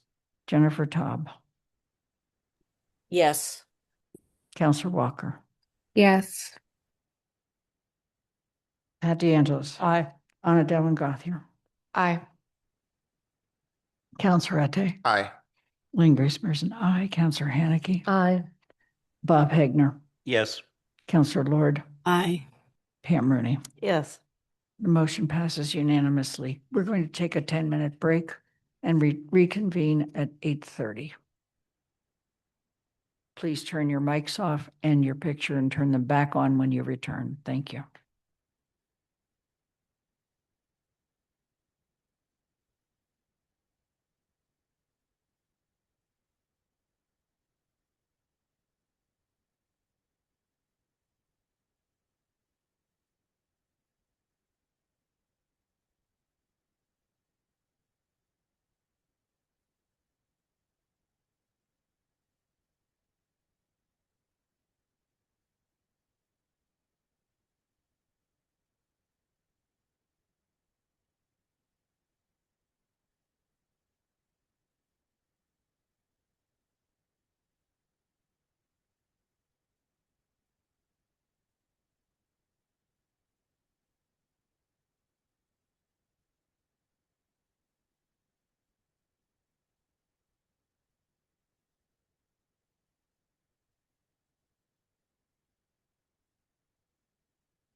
We have 2 minutes before we reconvene.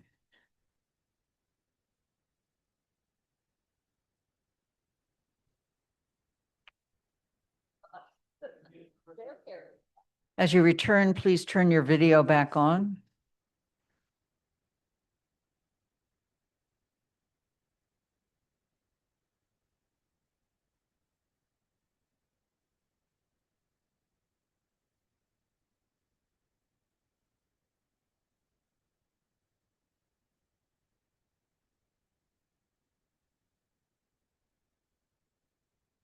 We have 1 minute before we're going to reconvene.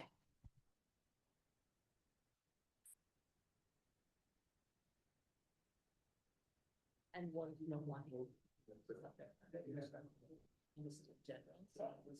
receiving costs, that it's hard to then find a way to find that. So Andy. Yes, no. And that probably was a lot of seeds.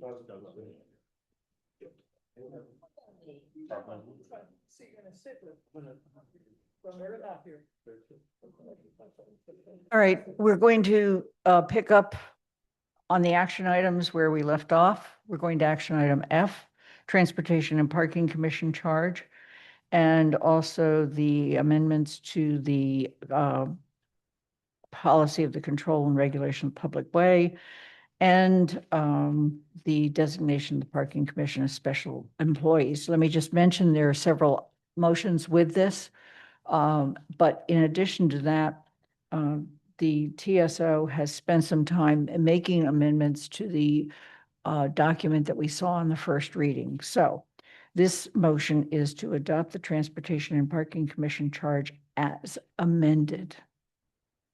Okay. It's as presented by the TSO committee now. There have been no amendments tonight yet. I was going on the fact that we had already seen it once, but Okay. okay, But it's, I think as it's presented as tonight. presented tonight. That's fine. Okay. I'm going to just very quickly point out. I'll second that motion if that was intended to you. be a motion. Thank you. So, Andy, do you have comments you want to make at this point? I think, I'm going to make it just a general comment about the process that we engaged in after the first reading, and then let questions come as they will. But the committee worked very hard on taking the prior version and that was presented and was discussed at first reading, and to take in the notes that we took from that discussion, and to make what we thought were the appropriate changes to respond to the comments and questions that were raised. And that's all presented in the final version of the committee report. And there's a little bit of confusion about process because we were under the unfortunate circumstance that it was only a week in between in a Thursday meeting and trying to adhere to the principle of getting comments from members of the committee before making a final report. Inadvertently, you were provided with a copy of a first draft of what was not even the major one that we discussed at the meeting. In any event, I think that we have addressed most of the questions that were raised. I think that I expect tonight there will be questions about some of the any of the changes that were made or changes that you think were not made. And but we had a really solid discussion about it, and what we present tonight in two versions, the track changes so that you could see from the original what changes were made, and the final is I think what speaks for itself, and I just, the committee looks forward, and I will engage members of the committee to help me with responses. Okay. So, the motion's been made, the motion's been seconded. Counselor Haneke. Yeah, two questions. The first one in the draft or in the clean draft that's presented, the number of voting members still has some lines out, so I think that's just a clerical thing. I think it was, instead of in a track change, it was actually a score through, because it reads 7, 9, 9, 7. So if we can fix that. I've corrected it. It's in the Okay. packet. Corrected. Excellent. And then really my only question on this is then, is the intention to disband TAC if this passes? And if so, do we disband TAC immediately, or do we wait until the manager appoints new TPC members before disbanding TAC? And what's that motion look like? I'm going to turn to the town manager. So if the council creates this new committee, then I would come forward with depending on how TAC was formed, with a request to unform TAC, basically. Dissolve. Well, thank you. Dissolve. Dissolve. We have to investigate how it was formed. Okay. Are there? But is the intention to then dissolve TAC? Yes. Okay. Yes, absolutely. Okay, so, did you have any other, motions at this point? Not on this motion. Okay, so this motion is to adopt the Transportation and Parking Commission charge as presented tonight. The motion's been made and seconded. I believe I'm at Kathy Shane. Is that correct? Okay, thank you. Kathy? Yes. Andy? Yes. Jennifer? Yes. Counselor Walker? Yes. Pat DeAngelis? Aye. Anna Devlin Gothier? Aye. Counselor Ette? Aye. Lynn Griesmer's an aye. Counselor Haneke? Aye. Bob Hagner? Aye. Counselor Lord? Aye. Pam Rooney? Yes. Counselor Ryan? Aye. It's unanimous. Next motion is to designate Transportation and Parking Commission members as special municipal employees. Is there a second? Second, DeAngelis. Thank you. Are there any questions or comments? Then we start with Andy Steinberg. Okay. Yes, I'm sorry, Bob, go ahead. Some of the members are already town employees. Very good point.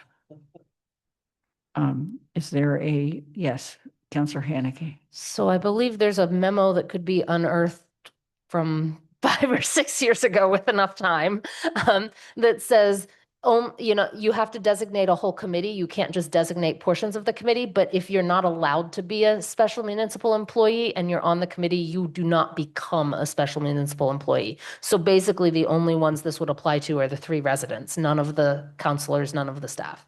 Thanks for the clarification and the history. Okay, any other questions or comments? Andy Steinberg, we're moving to the vote. Andy Steinberg. Yes. Jennifer Taub. Yes. Counselor Walker. Yes. Pat DeAngelis. Aye. Anna Devlin Gothier. Aye. Counselor Ette. Aye. Lynn Griesmer's an aye. Counselor Haneke. Aye. Bob Hagner. Aye. Counselor Lord. Aye. Pam Rooney. Yes. Counselor Ryan. Aye. Kathy Shane. Yes. It's unanimous.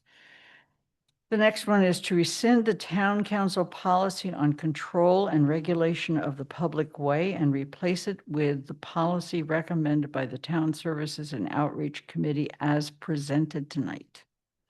Point of order, the motion now reads on the motion sheet to rescind the town council policy on the control and regulation of the public way and replace it with the policy recommended by the Town Services and Outreach Committee on December 4, 2025, and as shown on the document titled Town Council Policy regarding the public way as amended by TSO 12425 clean as presented.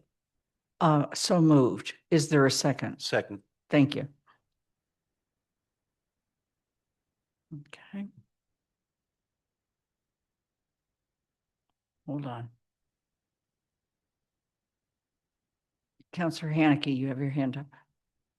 I move to amend the document to delete from section 3, oh, sorry, F3HI, the phrase street lighting, comma.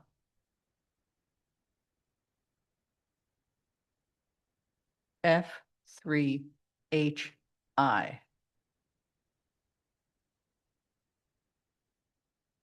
It's on the 4th page. Okay. And is there a second? Second, Devlin Gothier. Thank you. Are there any questions or comments? And would you like to speak to your motion?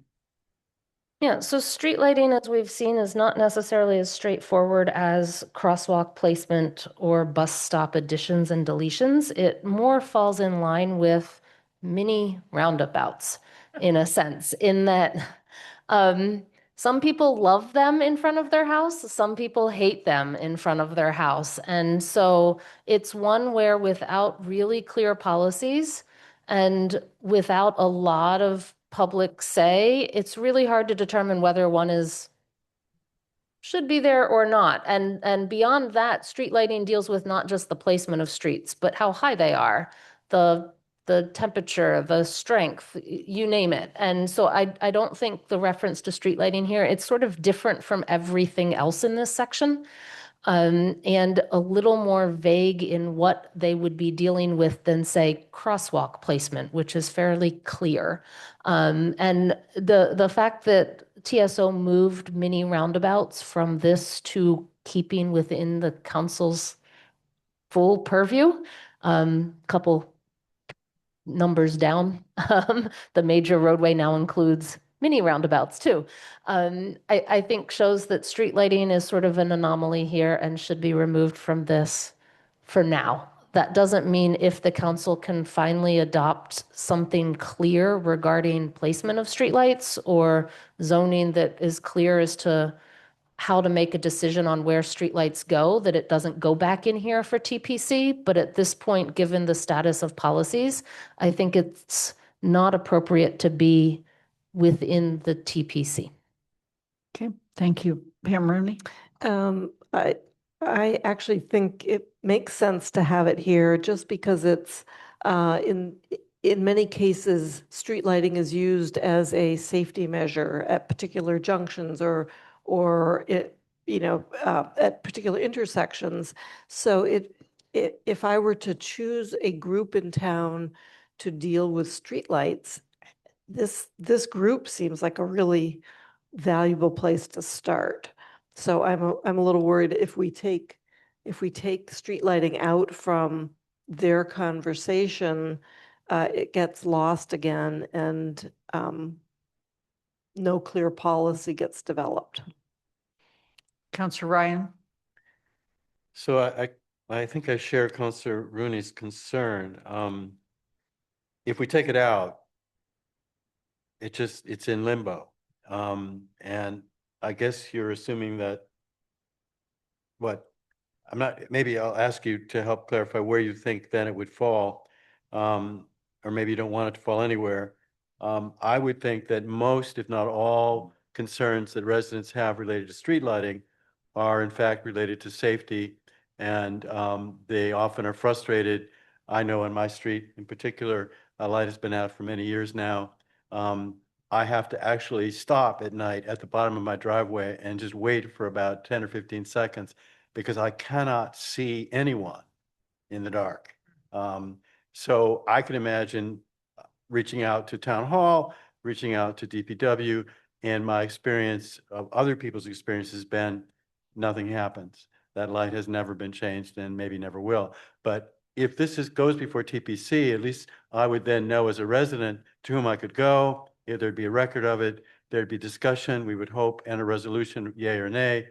But if we take this out, what happens to it? So I guess I'd ask the sponsor to help me understand what she thinks would happen if this were taken out, and whether she agrees with me that I think the vast majority of requests would be safety related, the kind of thing I just described.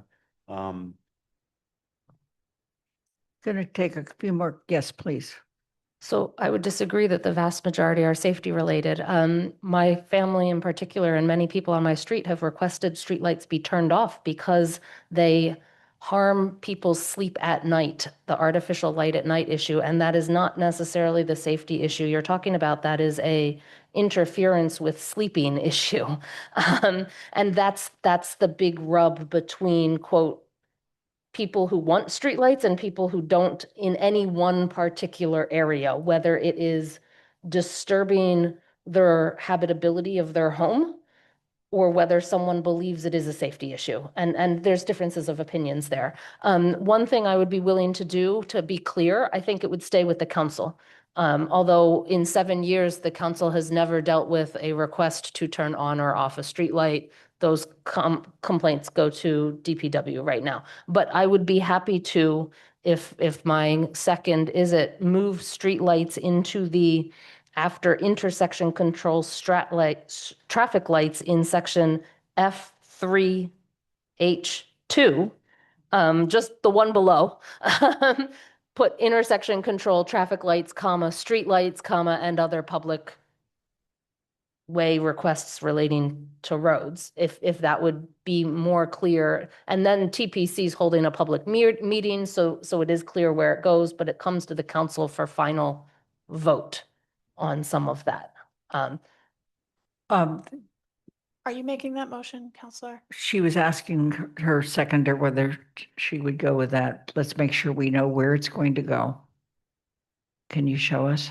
I'm looking for the section. It's section 2 here, after intersection control. Right after the intersection control is where I would propose it if my seconder goes for that. I agree with that. And remove it from above? Yeah. Okay. The motion has been, a friendly amendment's been made. By the two people who made the motion. Right. So. Right. Okay. Are there other questions or comments? Anna? So first, George, to your concern about the streetlights and requests to have them fixed, I don't read this policy as that would go to the TPC under the way it was written, because this is talking about permanent changes. This wouldn't be repairing an existing streetlight. That would just be something they would still have to go to DPW for. And frankly, I'm glad that you have to stop at the bottom of your driveway for a couple seconds to make sure no one is there. I think that's okay.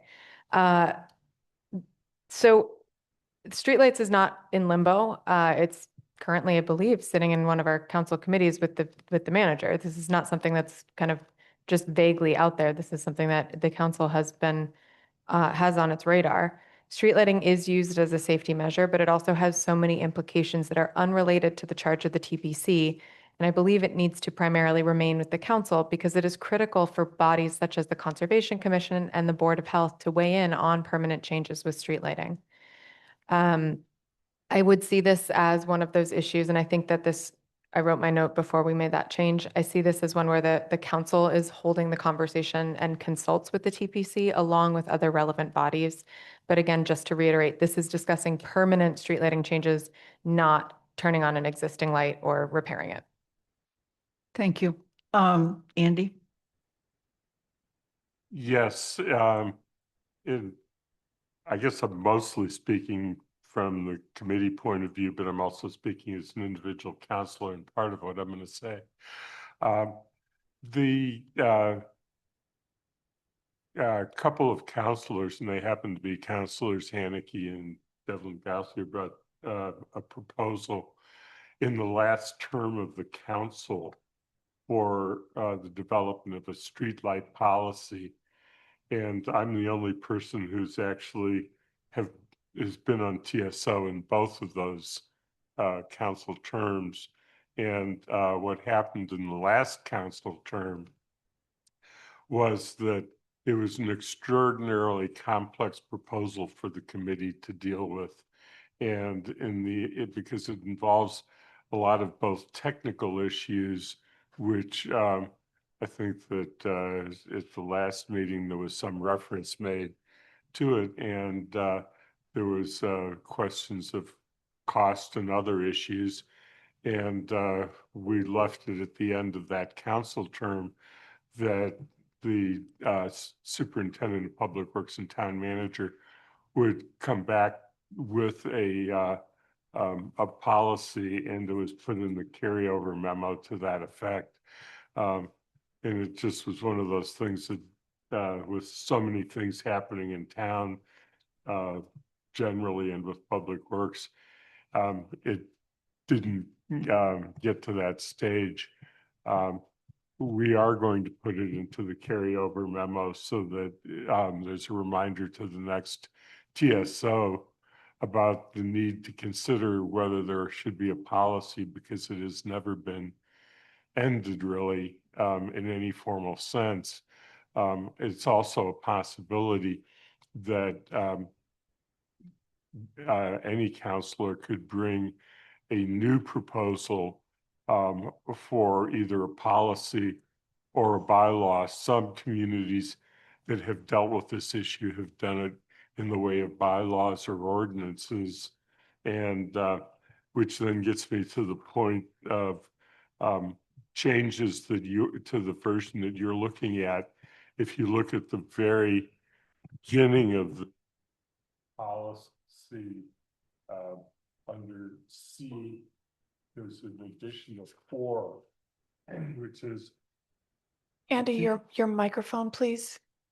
Oh, I'm sorry, my finger slipped. In the policy, C4 is new. The TPC shall consider any relevant zoning or general bylaw or council policy on all matters which it must make a finding or recommendation. And the thought with that is that if through any of the processes that I just described, that there is a policy developed about lighting, that there is that reminder to the TPC and the requirement of the TPC that any actions that they take must be consistent with the bylaw or policy that is adopted. But that's just a common sense thing, and it was not written specifically because there's also, we've been talking about further enhancements to complete streets, and we want complete streets to be considered also. So it was the thought of the committee to include that provision and to make it general. George Ryan, Councilor Ryan. Just a quick question, actually, for my colleague. This proposed lighting policy would potentially include something that would address what I think is a common concern that many residents have, that questions about lighting just go into, shall we say, a black hole and never reemerge. So is that also part of the intent of this policy, or is it strictly related to health and such matters? Or do we know? Are you talking about this policy? Well, or? we've been told that someday there's going to be some kind of lighting policy that will be developed, and it involves town staff. And my question is whether that policy, and maybe there is no answer because there is no policy, whether that policy would also consider the issue of what residents do when they have a question about lighting on their street, other than the answer, which is currently you reach out to DPW, and what that means is you never hear back. And George, I wanted to just say, I totally agree with your point, but this is not the discussion at hand. It just affects my vote, that's all. Okay. Bob Hagner. Yeah, I just think of, if Athena, if you can scroll down just a little bit, if we make this change, we're basically committing the TPC to have a hearing on every request and for them to come back to the council to make a decision on every request. So the council has to make changes. We're moving the the decision-making out of TPC and moving into the council, but we're putting a burden on the council to have to act on each one of these things. I mean, we can do it either way. I'm just saying that's But the choice. Bob, my point was well made that this addresses only permanent changes. And so the point was made that in my particular case and others like mine, which are many, you still would go to DPW. It wouldn't go to TPC. You were suggesting clearly that given the way the policy is written, the issue that I'm raising, I would not go to TPC with it because it's not a permanent change. You would tell me, and I would tell my constituents, you have to call DPW and say, I live on X street and this light has been out for umpteen years. Would you please repair it? Yes, and paving is another thing that we So that's the did not same. include as part of the TPC. So my question was whether this Maintenance. policy someday might address that as well and create some kind of, but okay, all right. Okay. And George, I totally share your frustration, and my constituents would be absolutely appalled if I didn't bring up unlit streetlights that have been, in many cases, including the pole gone for over 3 years. Bob Hegner. Okay, Councillor Haneke. I just want to address George's comment. The draft policy that was referred to Paul for the manager 2+ years ago for development included, it would need modified if we create a TPC, but included requests to install a section that was titled request to install, remove, or modify streetlights. Those are sort of the permanent changes to the public way streetlights, and gave where it goes and how it sort of set forth how it would take place. So the draft policy did try to deal with it before we got this TPC, right? And so if that policy comes back, presumably it would be in conformance with something. The policy also included better standards for where permanent changes were. The draft policy had things like what the request needed to include and what the council would do when it receives the request. So those things were considered in that. So if we do finally get a proposed streetlight policy, that would be in there. And maybe we could change this back to potentially TPC, but at this point, there isn't enough standard determinations for permanent standard guidance for permanent changes to the public way that I believe there isn't enough for it to go to TPC instead of stay at the council. A motion to amend the original motion is on the table and it's up on the screen. Anna. I just wanted to point out that permanent changes to streetlights as it exists right now would be a permanent change to the public way and would come to the council. And in my entire time on the council, we have had plenty of poll hearings, but we have had no hearings about streetlights. So I don't think this is a major issue that we're adding burden to the council time. Are there any other questions or comments? Okay, the first vote is on the amendment as you see it on the screen. Okay, and in this case, I guess we're at Jennifer. Yes. Councillor Walker. We're voting to take out streetlights. We're voting to move it from above to down below, as it's on the screen. So it would be moving from HI to H2I. Yes. Okay. Pat DeAngelis. Aye. Anna Devlin Gauthier. Aye. Councillor Ette. Aye. Lynn Griesmer's an aye. Councillor Haneke. Aye. Bob Hegner. Aye. Councillor Lord. Aye. Pam Rooney. Yes. Councillor Ryan. Aye. Kathy Shane. Yes. Andy Steinberg. Yes. And the motion to amend passes. We're going to go to the original motion. Are there any other questions or comments? Seeing none, we're going to begin with Councillor Walker. This is the motion to rescind the town council policy on control and regulations of the public way and replace it with the policy recommended by the Town Services and Outreach Committee. And then it's various dates where it said, and now it says as amended. Yes. Thank you. Pat DeAngelo. Aye. Anna Devlin Gothier. Aye. Counselor Ette. Aye. Lynn Griesmer is an aye. Counselor Haneke. Aye. Bob Hagner. Aye. Counselor Lord. Aye. Pam Rooney. Yes. Counselor Ryan. Aye. Kathy Shane. Yes. Andy Steinberg. Yes. Jennifer Taub. Yes. Well, I want to say congratulations to TSO. You did it.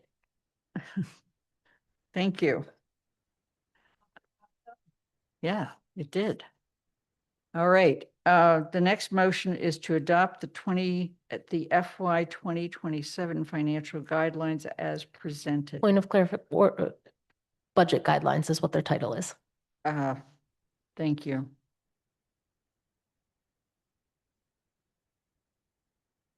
Well, the motion sheet was amended very late because of that, so. The budget guidelines, right? Yes. It should say FY 27 budget guidelines. Thank you. Yep. I'll second the motion. Thank you. Are there any questions or comments? Anna Devlin Gothier. So one of the questions that I had was when we're looking at, and I'm sorry, this packet is so massive that I'm trying to pull up the dang correct thing right now. But one of the questions that I had was around specifically the middle school roof. And I know that finance discussed this, but I'd love to hear a little bit more about why not contribute more from Amherst towards putting the auditorium roof in with that same bid and getting that completed at the same time. It feels like something that, the town is able to utilize for a number of our events and the like, and town goings on. I'm not phrasing this right. I swear the time gets earlier and earlier where my words start fading. But I'm curious why we don't utilize some of the free cash that we have to complete the auditorium roof with the rest of that roof improvement. It feels like something that Amherst could work with the schools to then say, we can utilize the auditorium as we continue to do this time without having to pay. I'd like to know if finance reached out to the schools to get more information on this and what the results of that conversation were. Kathy? The discussion we had, and when we started talking about this is all in the context of certified free cash, okay, a recommendation on what to do. So right now, that recommendation is get to the target that we have on roads using all the available and otherwise put it in the capital reserve fund. The middle school roof, I had suggested initially that it also be considered for an allocation. But if we don't have a proposal from the regional school committee, it would be Amherst saying, here's a gift, basically a gift to do the middle school roof. Now, I actually would be in favor of doing that. It's that, we will be about 80%, 78% of it one way or the other. And the other towns have stretched to even do the main part of the roof. They've told us they've dipped into free cash, so they may not want to come and do the auditorium roof. But meanwhile, if anyone has seen, I can share the report later. There is a report that was done a couple years ago on how badly it's leaking, and this is the roof where tile fell on a student's head. And you can see it. The idea that you would set up to do the whole roof, the crew would come, climb up with all the scaffolding and not do this piece of it. So honest question is, why not? I think you're asking why not put it in line for, if they're certified free cash, consider basically gifting it. That if we'd still have to get a request from the school. I mean, we would have to have them say, here's the price tag, and they would have to put it in the bidding document then as in addition to the rest of the roof. So I think that's what your question is. It is. Is that correct? Yeah, I'm curious why not put it in as a gift, and I'm curious if anyone reached out to the schools to ask if they would consider submitting that request. Councilor Haneke, go ahead. Yeah, so one of the things I think that was reported to the finance committee, because this was part of the discussion, as Kathy said, was that It is unsure at the region level whether they can actually combine the bids under MSBA guidelines. So it's, at this Oh. point, they don't even know whether they could do both at the same time, even as a ad, option ad or whatever it would be, as part of the MSBA project, say, oh, but we want to do this at the same time. So there was a lot of uncertainty around whether it would be any potential possible. And so that was one of the things to say, well, we don't even know whether it would be possible. If it was, it would be part of the bidding. We don't know what the cost is. We don't know what it would be saving. We don't know. There's just too much uncertainty. And if it's booked into capital, in the capital stabilization fund anyway, you can still pull that out for the middle school roof if we were to get a request. But it was eventually determined that it would be better to wait for a request and have the money potentially in the capital stabilization fund. So that's why the recommendation ended up being this way instead of specifically mention. I think there's a mention of the roof in here, but not like save it first, because we're looking at January, bids might not be out yet. There might not, it was just too much unknown. So Mandy, the other discussion was whether we're talking about adhering to the regional assessment method, Right. which would have us paying 78% or 80% of it and the other towns a share versus us paying all of it. And so I think I guess that's a decision that I think I would like to have it be open to considering doing that if we can get over this hurdle of, are they even going to propose it to us on that was I had originally thought from the first discussions with Shannon, they got an estimate of about 1.2 million, which was based on square footage. And so I had thought it was a go, and even if we have to bid it separately to combine it in a big project, MSBA doesn't care. They're not going to spend any money on this, but if we want to get the work done. So maybe we can, it doesn't have to be in the guidelines now, but once we get certified free cash, if the middle school, Shannon, people know that Amherst might consider it. And I'm just remembering back to track and field, where we literally gave $1 million gift toward track and field because we had certified free cash and we wanted to get the project done. So that would be the precedent here. So I think maybe what we're hearing is we would pull it out of it's written now as we would pull it out of the capital fund to fund it. So if the council, and not everyone here will be there, if people would be willing to talk about it as a gift, it potentially isn't an 80% share, it's 100%. So that could be conveyed to the school that at least that's a potential. Anna, any further question? Oh, other folks, you had a hand up. Is it about this? Did you have any further questions? Well, I'm behind you, so I wanted to let you. Oh, no, go. that's fine. Oh, okay. Go ahead. Yeah, I think my concern is that we're trying to push our capital to 10%. And, if our allocation or the entire thing coming from capital, that's significant when we know that we have a lot of other capital requests coming down the line. I would rather utilize free cash and kind of name it upfront and utilize free cash as a gift.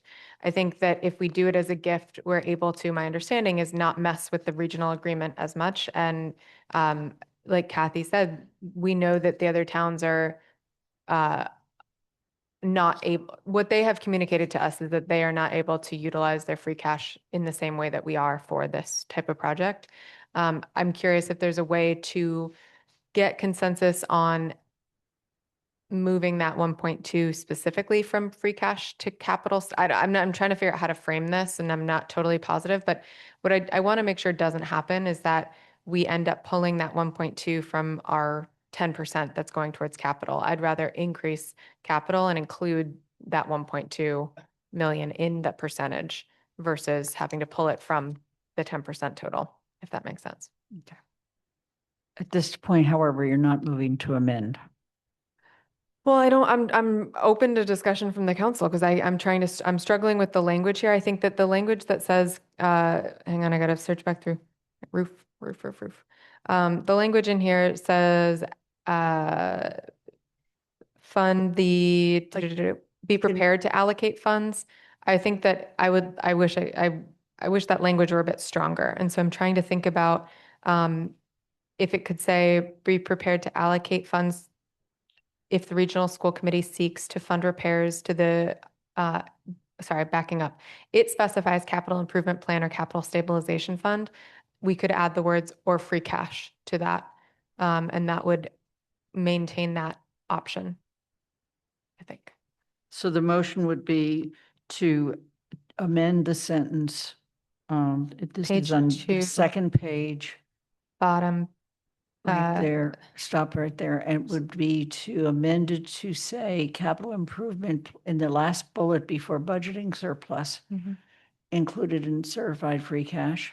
Yep, and it would just. So after capital improvement plan would be a comma. And then I'm sorry, which bullet? right there, the one you have your arrow on. It starts with be prepared. Right, so the Athena. comma, Just before the budget surpluses, the large bullet. right, put a comma there. Then take away or. And then, no, and then go. The or would stay after the comma, you just put free cash. Oh, Comma. or free cash, okay. So leave the or in. And then comma.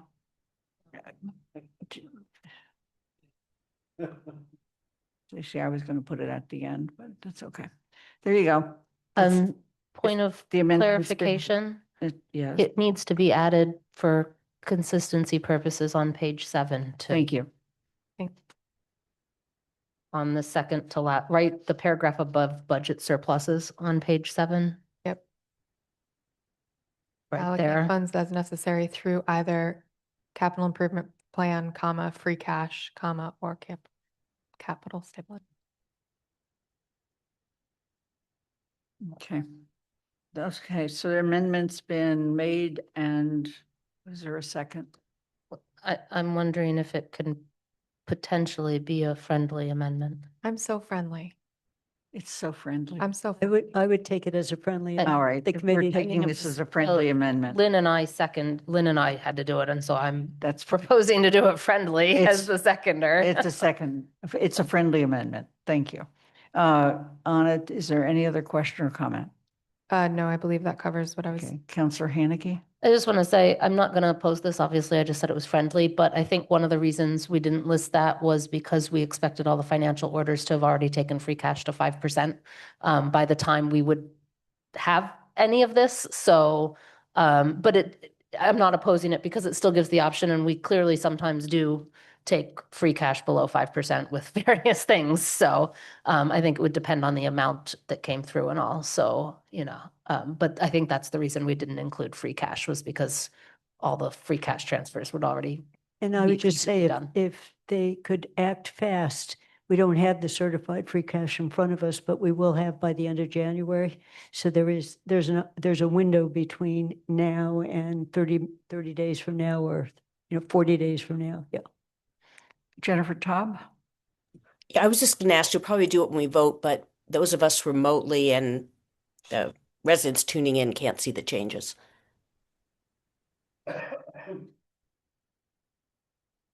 Thank you. Okay, my question is about the following line, and it's on page 2, and then it appears later. And that is under, A point of order, is this related to the motion that's on the floor? it's related. That to was determined to be just a friendly amendment. amendment. Yeah, thank you. So under expense projections, on the second page where it says increase town budget expense lines to reflect current actual spending. I just want to make sure, because in BCG, there's been a discussion about having level budgets for library and the town, as well as what we expect to see from the school. And in this case, this only addresses the expense side, not the personnel side. Is that correct? Yes, and I think Lynn asked this question, everyone. I think if we said non-personnel expense, it would make it clear. This is an issue that's come up with the town budget for DPW, fire and police, that the operating expense, not personnel line was frozen over a number of years and actual always was coming in higher because electricity costs went up, utility costs went up, so we wanted to get to more actual. But if we put the word non-personnel, it might make it clearer. So after the word budget, you would insert non-personnel. Yeah. Please tell me the page and paragraph. Yeah, the second page. Scroll up to the top. And then now come down. Okay.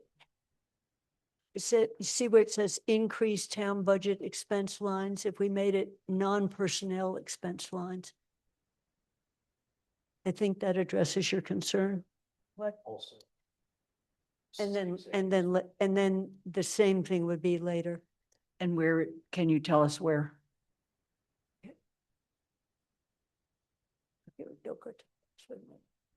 Right in there someplace toward the revenue. Okay. Stop. So keep going. You have to scroll. It's on page 6, the second paragraph.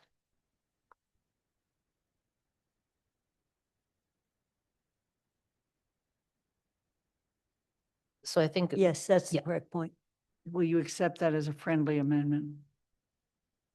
And I think that addresses your question, right? Yeah. We were. yes. Well, between it addresses my question. There's a whole nother issue about how to come up with these estimates and how to make them actually real, but that's not part of the financial guidelines.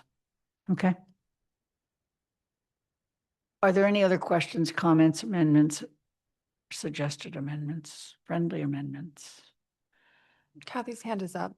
I'm sorry. Kathy's hand is up. Oh, I didn't see it, Kathy. No, it's not. So the non-personnel, I didn't put it back down, sorry.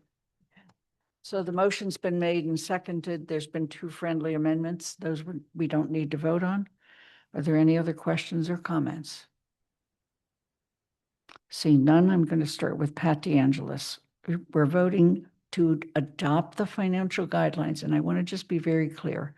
The new council can always bring these back up to discuss. And there is a provision here that in fact, it would be looked at again in February or before around February 15th. Pat DeAngelis. Aye. Anna Devlin Gothier. Aye. Councilor Ette. Aye. Lynn Griesmerson, aye. Councilor Haneke. Aye. Bob Hegner. Aye. Councilor Lord. Aye. Pam Rooney. Yes. Councilor Ryan. Aye. Kathy Shane. Yes. Andy Steinberg. Aye. Jennifer Taub. Yes. Councilor Walker. Yes. It's unanimous. On the next item, it's to, I have one suggestion. yes, Since we just made 2 small changes, the date should probably be today's date, December, instead of December 2nd, it should be December 8th. So we just have a record. it should be anyway, because that's when we It should be, adopted I it. mean, we're sending this out, so it's. If there are no objections, I'll just make that change. Right. Okay, the next motion is to adopt the 2025 Town Manager Performance Evaluation as presented in the evaluation memo. No, that's not right. Dated December 8th. December 8th. Thank you. And is there a second? Second. Okay. I want to speak, I'd like to speak to the motion and then perhaps other people have questions. I want to thank both Councilor Ryan and Councilor Haneke for their extensive suggestions and the ability for us to, I hope, come to a final document, but we'll see. Are there any other questions or comments? Councilor Haneke. I just want to thank Lynn for being Yes. patient with me through all of this and dealing with it all. I appreciate it. Thanks. Councilor Ryan. So I know we've got still a lot to do tonight, but I wrote down a number of things as I thought through this, and I'm assuming we all agree that the goal of this document is to assist the town manager in his performance. And this is true of any town manager, past, present, or future. This goal is to help him or her do their job better. I think we all agree on that. I would point out that there are 57 separate items on which the town manager is given a numerical score. And there are written comments in identifying 3 areas of strength and 3 areas of weakness, or 3 areas of need of improvement is really the better way to put it, and it is the way it is put. And I hope we can agree that this is still excessive. I think we're making progress. I think a lot of this is due in part to what Anna's been doing. We're making progress with this, but we still, I think, have a long way to go to bring this under control. Maybe some of you believe that 57 separate items with a numerical score and 6 separate set of comments is perfectly normal. It was pointed out to me the other day that the superintendent of schools has written in her contract there can only be 8 performance goals. So we need to work on this. I think we should also acknowledge that some of these items are multi-year, and yet the way we currently do this, it doesn't really recognize that. So you can mark someone down, even though the actual item is a multi-year item. Perhaps we should consider goals that are 2 years, that they basically, the understanding is this is a 2-year process, maybe not. But anyway, there's a problem with that as well. Clearly, some of these items, the action items in particular, are open to council interpretation as to what constitutes meeting expectation or what does not. I hesitate to bring this up, but I can't help but bring it up, I'm afraid. The classic example is the Jones Library, where the action item was explicitly to sign a contract and break ground, which I think we all could agree was in fact accomplished. Nonetheless, the town manager was given 2 3s and a 2 on that item. So there are other ways that one can express one's concerns about something without, so there's that kind of thing that happens. I think we also owe the president a debt of gratitude. I think we should agree that in the future, this cannot fall on the shoulders of one person, and the writing of it at least should be shared. I don't know how we can manage that. Perhaps we just do it ad hoc, but this is not a task that should fall to one human being. Those are my thoughts. Thank you, George. Any other questions or comments? Then we're going to move to a vote. And in this case, we begin with Anna Devlin Gothier. Aye. Councillor Ette. Aye. Lynn Griesmer is an aye. Councillor Haneke. Aye. Bob Hegner. Aye. Councillor Lord. Aye. Pam Rooney. Yes. Councillor Ryan. Aye. Kathy Shane. Yes. Andy Steinberg. Aye. Jennifer Taub. Yes. Councillor Walker. Yes. Pat DeAngelis. Aye. It's unanimous. Thank you. To adopt, the next one is to adopt. Excuse me. Paul's hand is up. I'm sorry, Paul. Yeah, so I just want to thank the council, the effort you put into this, the detail you went into. There are a lot of goals, but you each and every one of you put the effort in to review them all. And so I appreciate the feedback. It's a lot, and I will strive to do better.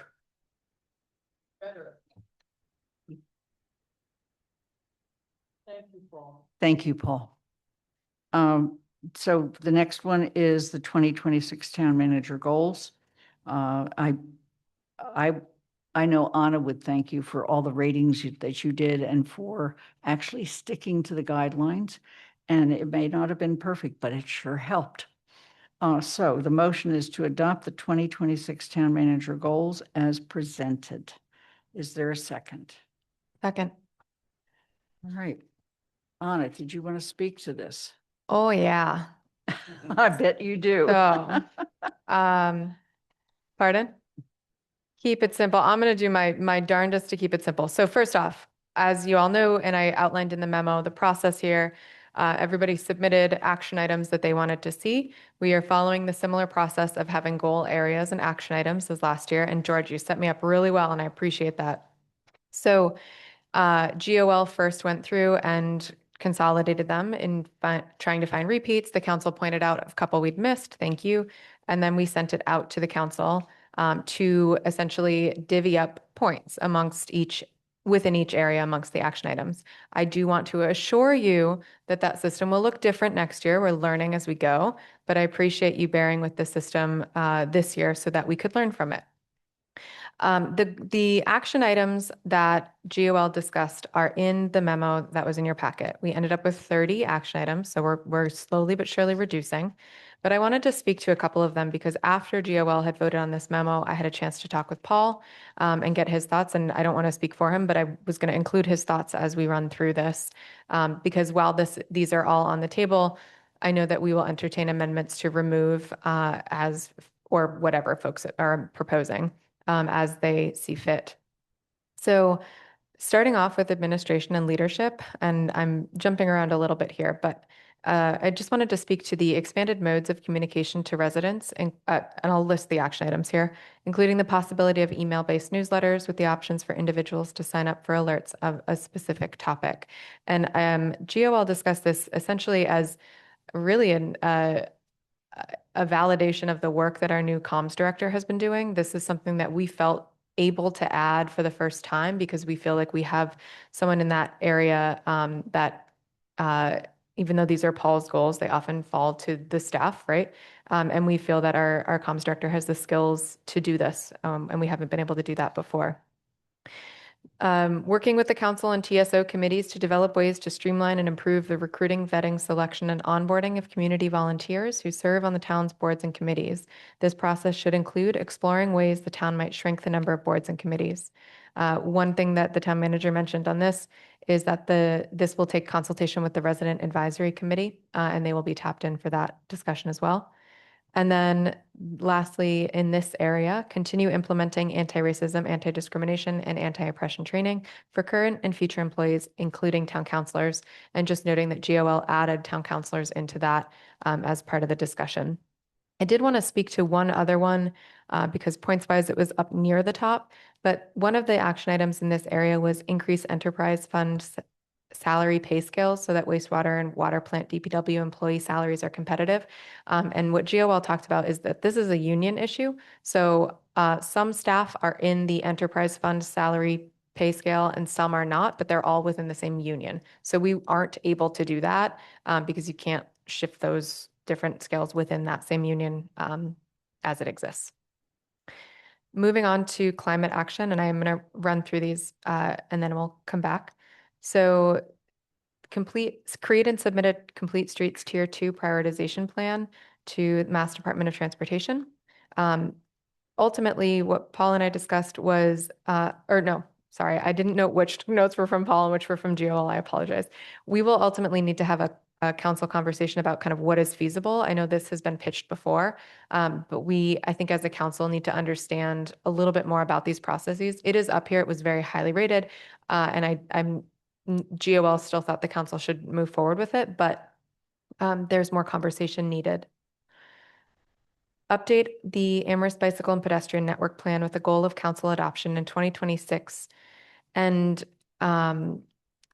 possibly 2027.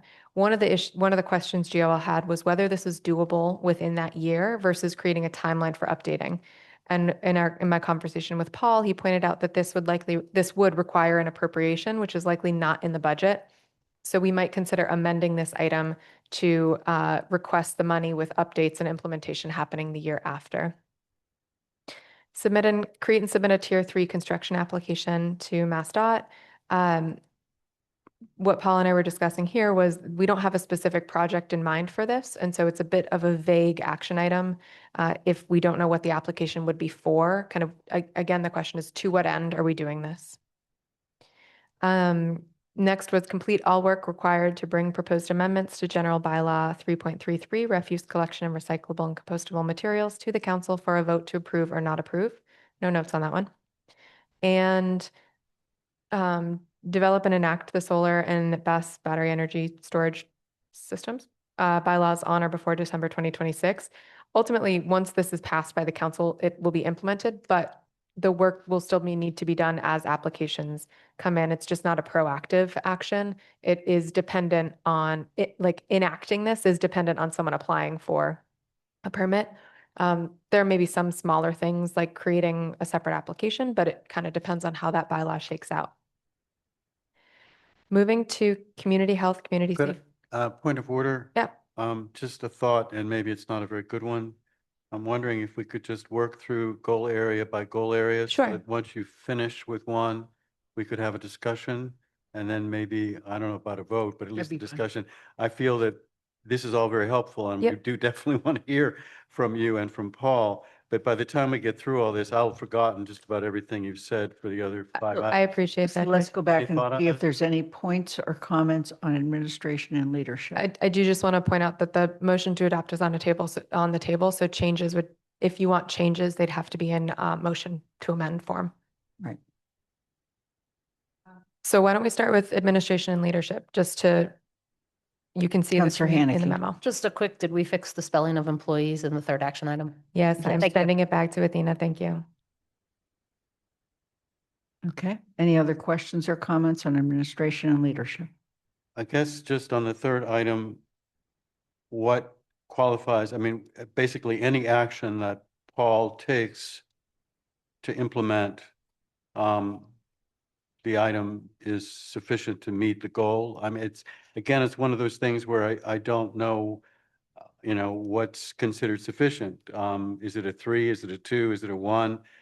So if we could be more concrete or specific, or could we view this as something that is simply a given, a policy that it's simply expected that part of what we do as a town is we have these, right? So I guess the question for the item 3 is how do we measure, how does this get measured? Mhm.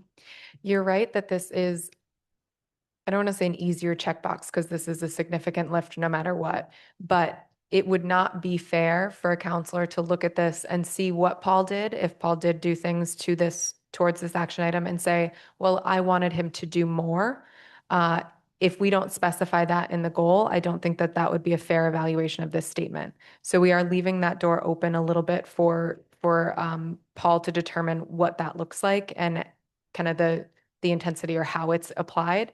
And I think, GOL didn't necessarily get into a ton of discussion here because there's a really thin line on this one between far overstepping our bounds and micromanaging, and kind of creating this is the direction we want you to go. You determine, because you know your staff and the executive end of this more than we do, you determine how it's applied. But to your point, you're right. It is absolutely one of those things where he could do anything and it's technically meeting the goal. I think Paul would strive, again, I'm not speaking for him. I do think he would strive to get above the baseline here, but yes, it is not extremely specific in what we expect him to do. Any other questions or comments? Kathy, please. The very first one on the tailored emails and communication, that strikes me as whether or not it's doable is my first question. Second, it seems staff intensive, and someone has to write them. And if this was simply a send Paul's report to the council out to anyone who signs up and wants to get to the report, that would be fine with me because he writes that. And and I know District 5 actually used to distribute it directly to anyone who wanted it because it's such a comprehensive report. So I'm worried about the way this is written, email-based newsletter with the options to sign up.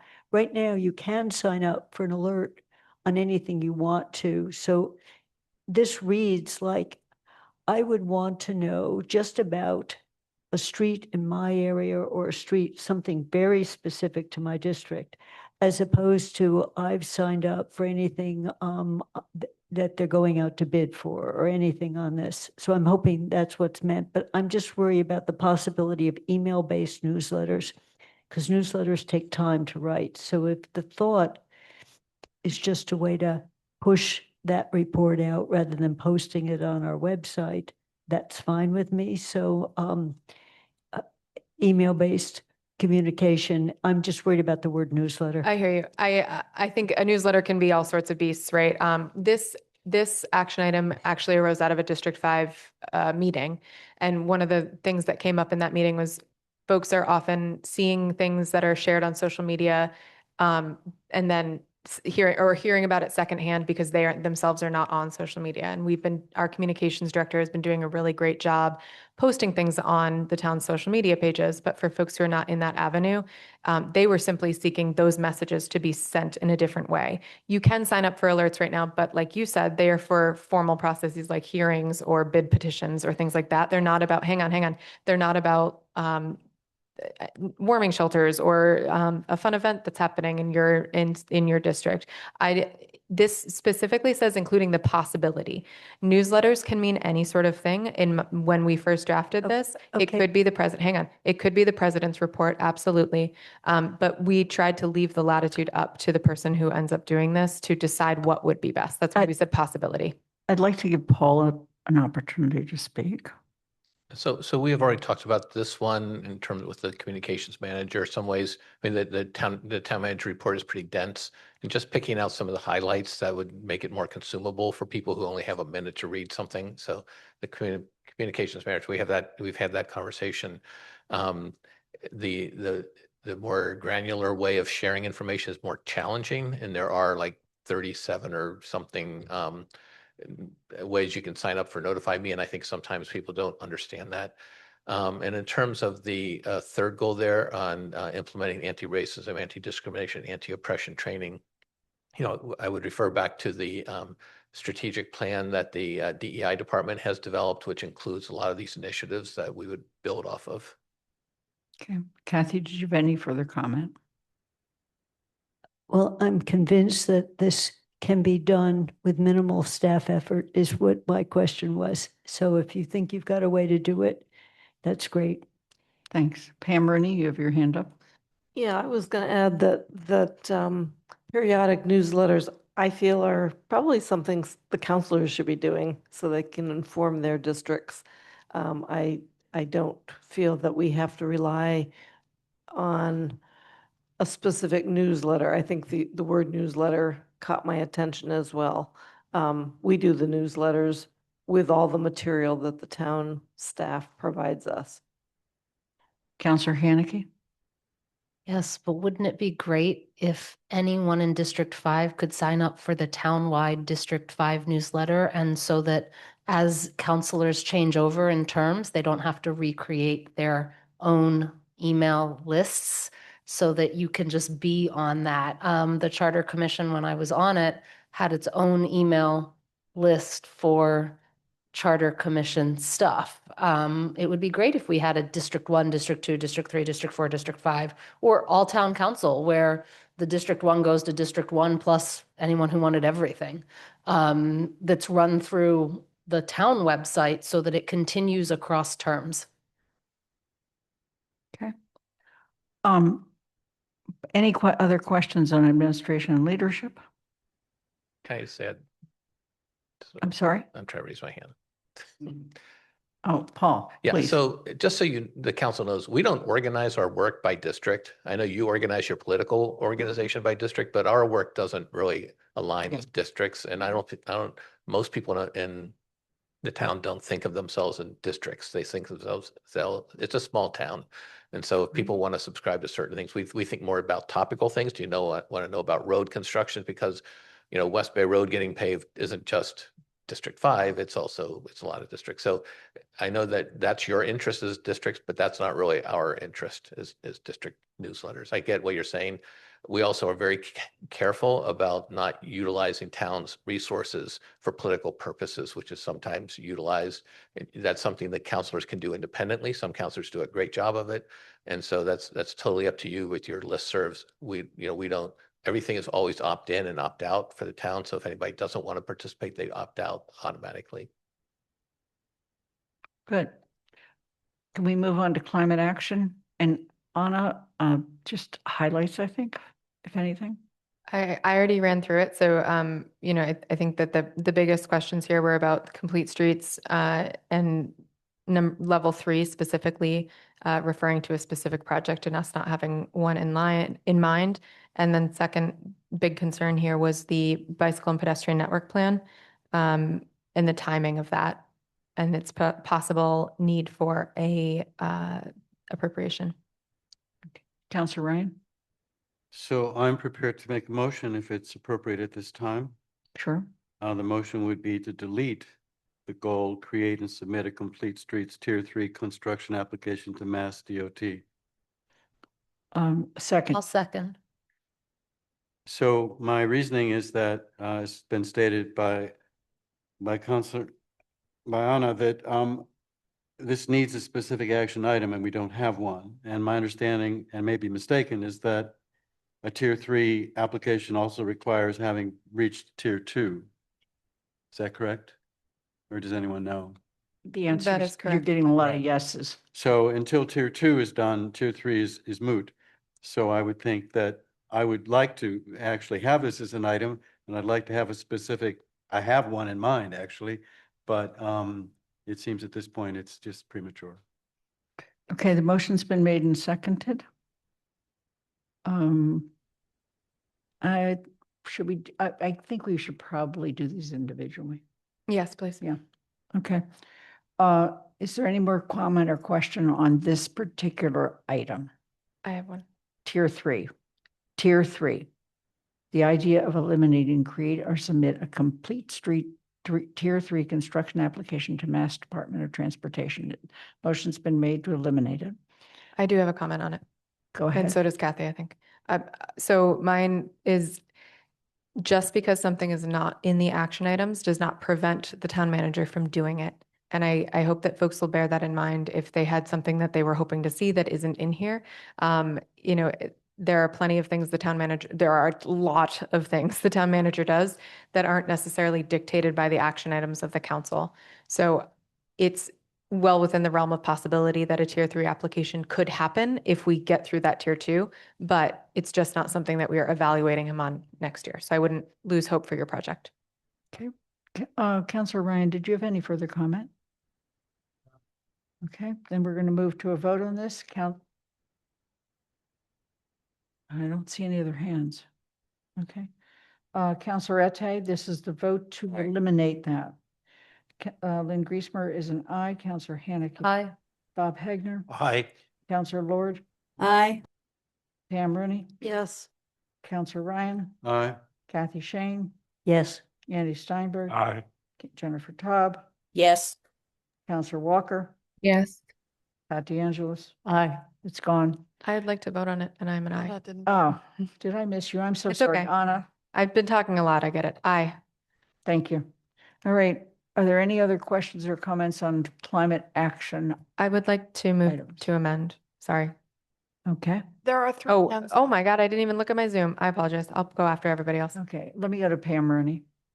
I would like to amend the next one down to, because the name has changed based on the state activity, and it would be called something like develop and enact the clean energy / solar and best bylaws, just so that we have the state reference in there.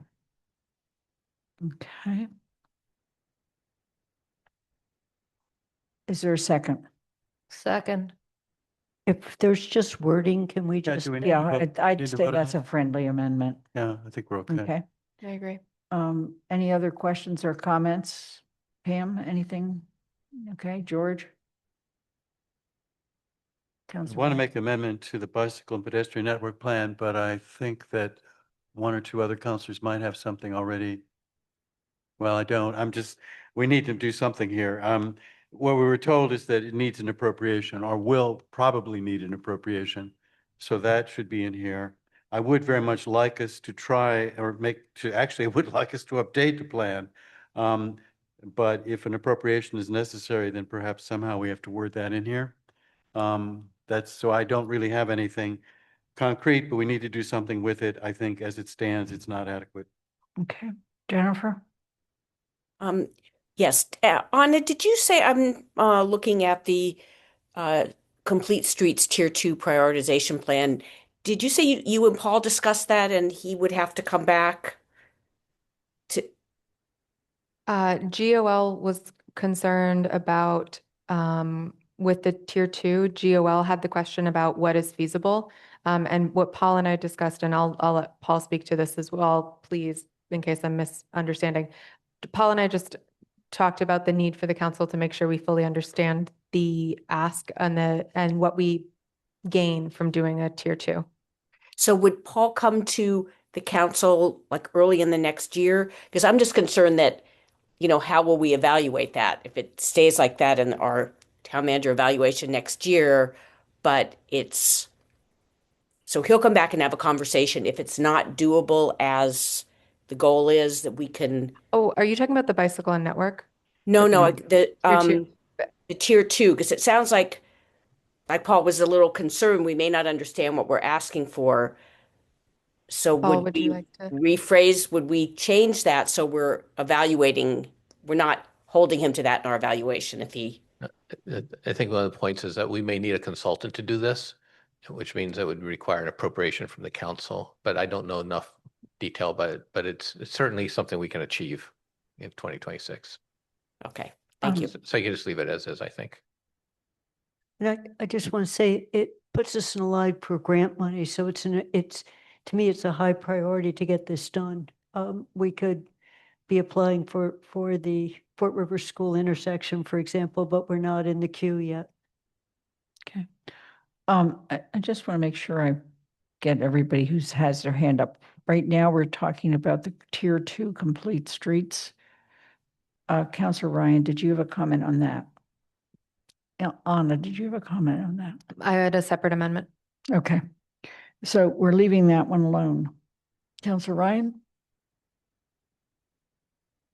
I think I'm getting whiplash here. I thought we were talking about the bicycle and pedestrian network plan. And maybe it's fine as it stands. I'm open to suggestions here. I just feel that given what Anna said, if we leave it in as it is, there might be an issue. And maybe there isn't. Maybe like the complete streets, tier 2, which also it sounds like might need an appropriation. This might also need an appropriation, but maybe we should just leave the language as it is. I'm sorry, I just need help here. Mm-hmm. Paul, did you want to speak to that? And Anna, you have your hand up, I think, on this one, right? Yeah. So I defer to Anna on this first. This is on the bicycle and pedestrian network plan. Will you need a separate appropriation on that? So I think I do, but I haven't had detailed conversation with the new planning director on this yet. Okay. Anna?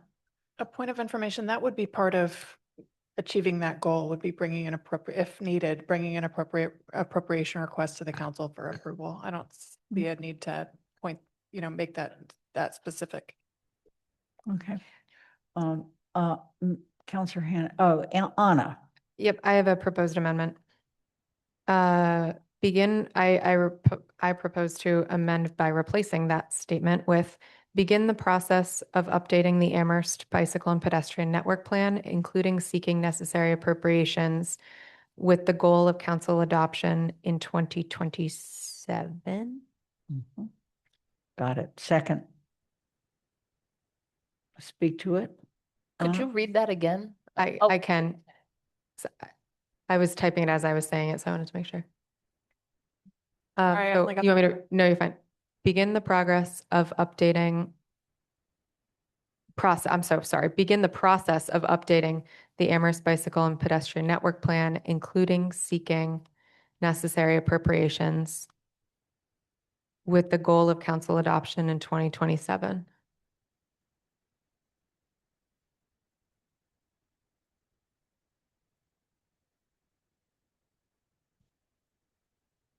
Yeah. Okay. I believe that's seconded. I thought you had seconded it, Lynn. I did. Okay. Okay. Any further questions or comments? Councilor Haneke. So I'm concerned that we just passed budget guidelines, and they're really tight, and we passed guidelines that might reduce the capital spending from 10.5% to 10%. And now we're passing or amending and proposing action items under the goals that require spending of those capital funds, because that's where these consultants come from, without even inquiring how much those consultants might cost.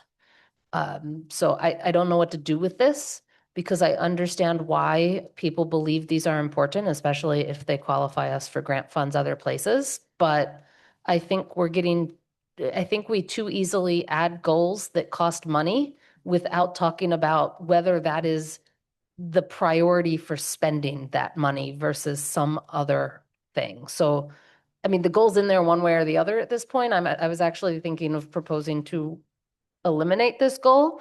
I like Anna's wording in the amendment better than the original. But at the same time, I'm not sure I want this in at all because of that. But I'd like to hear from Paul what he thinks the consultants would cost for both the tier 2 and this one. I do not have an estimate, but I mean, one of the things, the first thing you would know in May what the capital appropriation would look like. And then there's a decision point there as to whether the council appropriates funds. If the council does not appropriate funds, the goal can't be accomplished. So I think there's a checkpoint there. So it gives us a month, some time to organize ourselves and bring it to you in terms of a potential option, as an option, whether we can actually accomplish it. And then if you want to put money into it or not. At which point we could also amend the goals. Can I? Yeah, Anna, yes, So please. we could amend the goals, but also this, you're giving me kind of the prime use case of why we added in that item in the evaluation that said goal not complete due to external factors, right? Like this would be kind of a dismissed without judgment or without prejudice kind of thing. If the council was brought an appropriation as requested and we denied it, that would be not completed, but by no fault of Paul on the evaluation. So I think that that's kind of our escape hatch on that one. Kathy? Complete streets includes biking and walking as well as driving cars.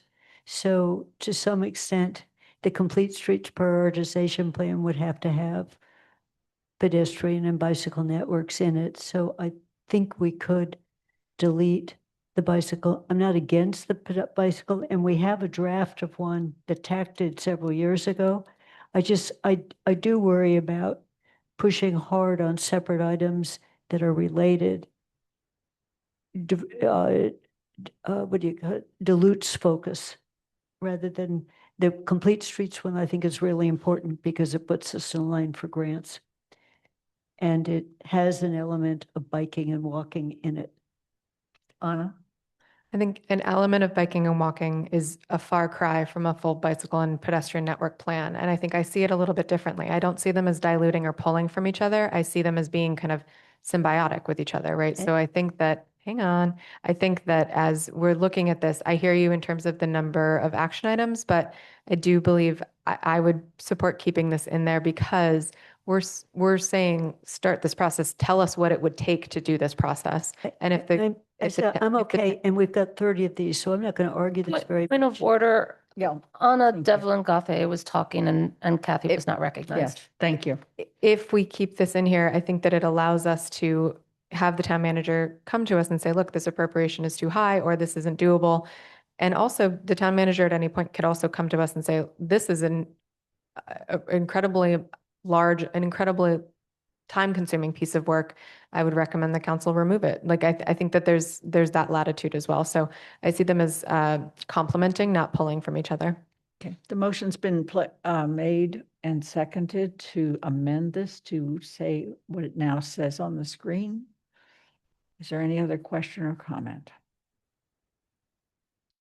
Okay, this one is not, I don't think is a friendly amendment, so we'll actually move to a vote. Lynn Griesmer is an aye. Councillor Haneke. Aye. Bob Hegner. Aye. Councillor Lord. Aye. Pam Rooney. Yes. Councillor Ryan. Aye. Kathy Shane. Abstain. Andy Steinberg. Aye. Councillor Walker. I'm sorry, Jennifer Taub. Yes. Councillor Walker. Yes. Pat DeAngelis. Aye. Anna Devlin Gauthier. Aye. Councillor Ette. Aye. Okay, it's 12 in favor, 1 abstention. We're going to, unless there's any other comments on climate action, we're going to move on to community health, safety, and social justice. Yep. Okay. So the recommended, oh God, too many windows. All right. So First step was explore the possibility of adjusting the CREST hours of operation to better address higher demand and activity times and report back to the council on recommendations. GOL did slightly adjust the wording of this goal. It initially read adjust CREST hours of operation. And what GOL was talking through was we can't change terms of employment in a goal, and saying to change the hours right off the bat would assume that we either are hiring a whole lot of new people or we're changing the hours the people who are currently working there would work.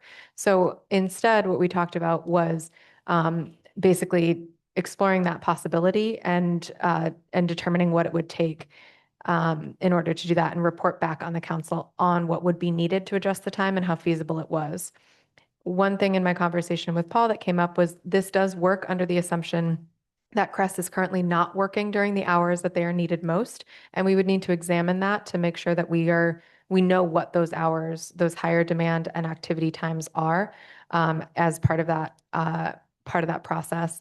This does have possible financial implications if it means needing to hire more responders. It does not necessarily mean that on the face of it. It's just that is the possibility depending on what the council decides to do. Councilor Ryan? So that was, I think, one of the issues I had with this first item, is that it makes an assumption which we still have yet to be proven. And also brings back the point about the assessment, which I believe we are still waiting for by some outside entity that would help us understand what the challenges are and what's the most effective way for CREST to proceed. So I'm wondering why this perhaps should be held for the moment. And let's proceed with, first of all, getting assessment and then a discussion about how CREST should go forward. So I would like to see this taken out because at the moment, it's just not, we don't know. And when you say this, you mean explore the possibility of adjusting CREST hours? Yeah, because I Okay. think it goes, yeah. So my motion would be to delete this item, explore the possibility of adjusting CREST hours of operation, et cetera. Is there a second? Second. Okay. All right. Pam Rooney, May I you've already speak to it? spoken to it. Do you have anything else to say? No, I think I've said what I have to say. Thank you. Okay. Pam Rooney? I would support that primarily because it looks like it should be incorporated into conducting the assessment. I hope an assessment looks at hours of operation. I hope it looks at the possibility of adjusting hours of operation. So I'm assuming that all of that first sentence that got eliminated is incorporated.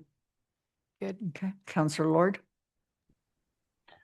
Yes, I was going to object to this being taken out, but now if there is a possibility to explicitly add it to the conduct an assessment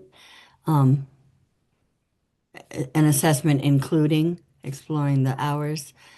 We have heard from many public and from our CSSGC committee that this is something of concern and how the impact can be different. So I really feel like it needs to be explicitly stated. I know Paul also takes this very seriously, but I think just having it in there to help him and confirm it that it's a priority is important to me and many other people. Thank you.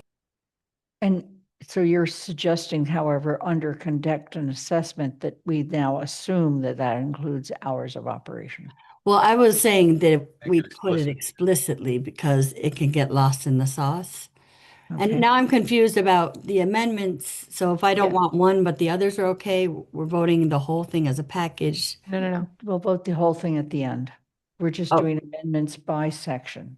Also, then I would add a friendly amendment to add conduct an assessment, including.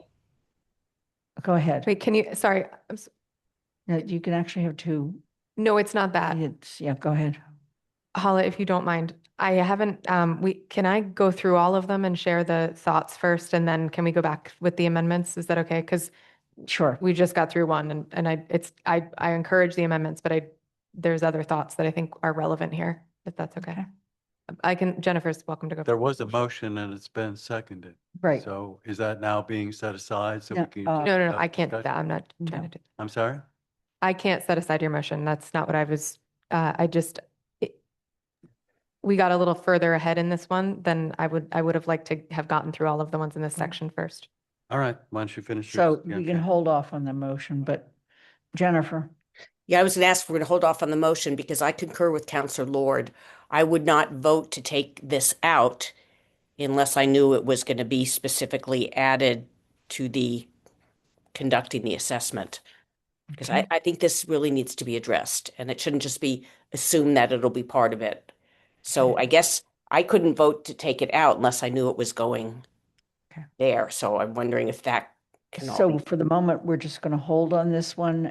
We're going to let Counselor Anna, we're going to let Anna finish the discussion of all of them. However, Counselor Haneke, you have your hand. Yeah, may I make a suggestion? The motion is on the floor, so we're only supposed to talk about that. But I'm going to request, as this motion is on the floor, that Anna speak to the conducting an assessment action item in case we'd like to amend the motion on the floor to be delete something and add to that one. Yeah. So I'd like to hear what the thoughts on the assessment one were before we deal, so that we can deal with the motion that's on the floor. Anna? That is the one that relates most closely, and then there's another one that tangentially relates in. So the conduct an assessment of the community responders for equity, safety, and service CREST program and report back to the council by June 30th, 2026. One key element of this, June 30th is very, very close. And an assessment like of this nature is an in-depth endeavor. And simply put, June 30th does not give the town manager enough time to complete this. And so one of the thoughts was to remove the date. One of the thoughts was to push it later, but June 30th is very close, especially if we are now changing the terms of that assessment.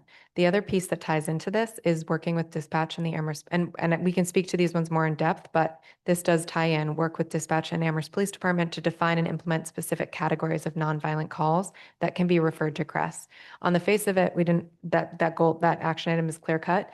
But if you're thinking about adjusting the hours of CREST to better address high demand and activity times, that is dependent on what calls are going to CREST because those types of calls come in at different times. So these are all interconnected with that one element.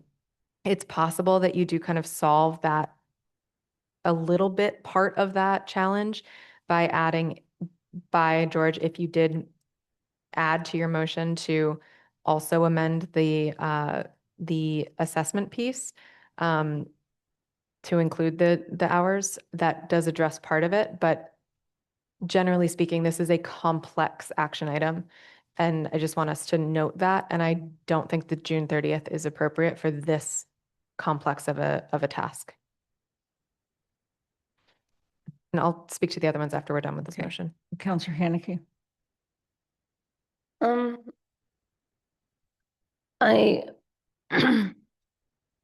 I respectfully disagree with the June 30th, 2026 deadline because we just finished an assessment of the town manager that had this exact same goal in it for an entire year.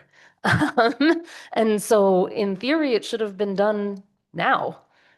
So giving the manager an extra 6 months, I think is generous. Because we've been working on trying to get updates on where this assessment is. So I want a June 30th deadline because I don't want to wait another year to find out that it's still not done when the program has been operating for more than 3 years at this point without any assessment going on. I would support a friendly amendment to put the phrase, given I was the seconder, including hours after the word program in the conduct an assessment action item so that it would read conduct an assessment of CREST program, including hours, and report back to the council by June 30, 2026. Do you mean hours of operation? Hours of operation, Thank you. yes, including hours of operation. To speak to the other one that might relate to this amendment of deleting the hours of operation one, I don't understand what's the difference between the dispatch one and the motion we passed about 2 weeks ago that said get them dispatching to Crest by December 31st, and the manager said he thought he could do it. If you're dispatching to there, you need to know which nonviolent calls can be referred to Crest to dispatch. So I know I'm getting a little off topic with the deletion, but so I wouldn't at this point support moving anything from there into one of the other ones as part of the amendment to delete the first hours of operation and add some motion into the operation, but that will be a question after we deal with the motion to Okay. amend. There was a motion to eliminate explore the possibility, and it was seconded. Do those people that made the motion and the second accept the friendly amendment to the other line? George? I do. Okay. And I was the seconder and I so you- proposed it, so. Okay, fine. So we've taken care of that piece. Jennifer? I just want to say I agree with Councillor Haneke that I have been under the impression that the dispatch protocols are long underway. So I would like to see a report back by June 30th. We've been getting updates for the last 3 years that it's in process. So I agree with Councillor Haneke that it's really extending an extra 6 months, not rushing the deadline. Councillor Ryan? I'm sorry, as it's written, it has June 30, 2026, correct? Correct. And no one's made any amendment to change that? That's correct. Because I'm we not haven't making really an been amendment. discussing that. I'm not making any amendment to change it. But it was stated it was unrealistic. Well, Sorry, can I clarify? Please. I was sharing the notes that I had about that action item. We can continue to discuss that specific action item after this as well. Okay. Council, Paul? I was going to talk about the June 30th deadline, but if that's not where we are. No, actually, it is. It's part of the total of. So There might be a amendment. separate amendment, though. So my only comment on that, so we will have Crest on dispatch for some calls starting January 1. So if you do an assessment, we won't have very much time of them being actually on dispatch when we do the assessment. So we'll be looking at the old model Crest versus, and if that's the goal of the council, I just want to be clear that you're going to see it without the dispatch data that we will have collected. Okay. Councillor Ryan? Anna? So if we're talking about the June 30th deadline now, I would rather see it as provide an update on the assessment because I'm curious what level of assessment the council is asking for. Are we asking for an external review? Are we asking for just an internal assessment? And to clarify what I meant by the I don't know what I wrote to clarify, but I'm actually not clear on what I'm clarifying at this point. The timing of this impacts the success of the assessment, right? So we could say June 30th, that's fine, but we may not get an effective assessment because things are so in flux for Crest right now.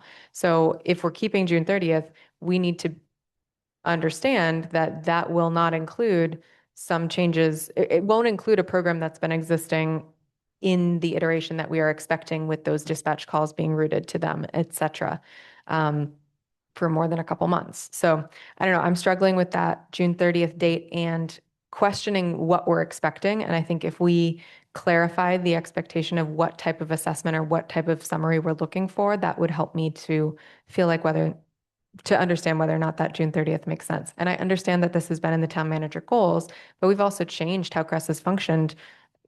I mean, we're looking at this right now, right? How do you assess something that's in flux? So I'd rather have the June 30th be an update on an assessment, but I understand that folks feel differently. Councillor Haneke? I would like June 30th to be the assessment and be an assessment and report an assessment. That report and that assessment can be on the assessment of the last 3 years, because there will be a question about what they've been doing and how that's been working. And we can get an update on the dispatch part of the assessment, but I think we absolutely need an assessment on how they've been operating for the last 3+ years, not hold it off another 6, 8, 10 months to see how dispatch is going. I think given they might be two totally different things, we need assessments on both. Counselor Ryan? I've always understood this to be an external assessment. Is that the understanding of others? I'm not interested in an internal assessment. I'm interested in an external assessment by an objective third party.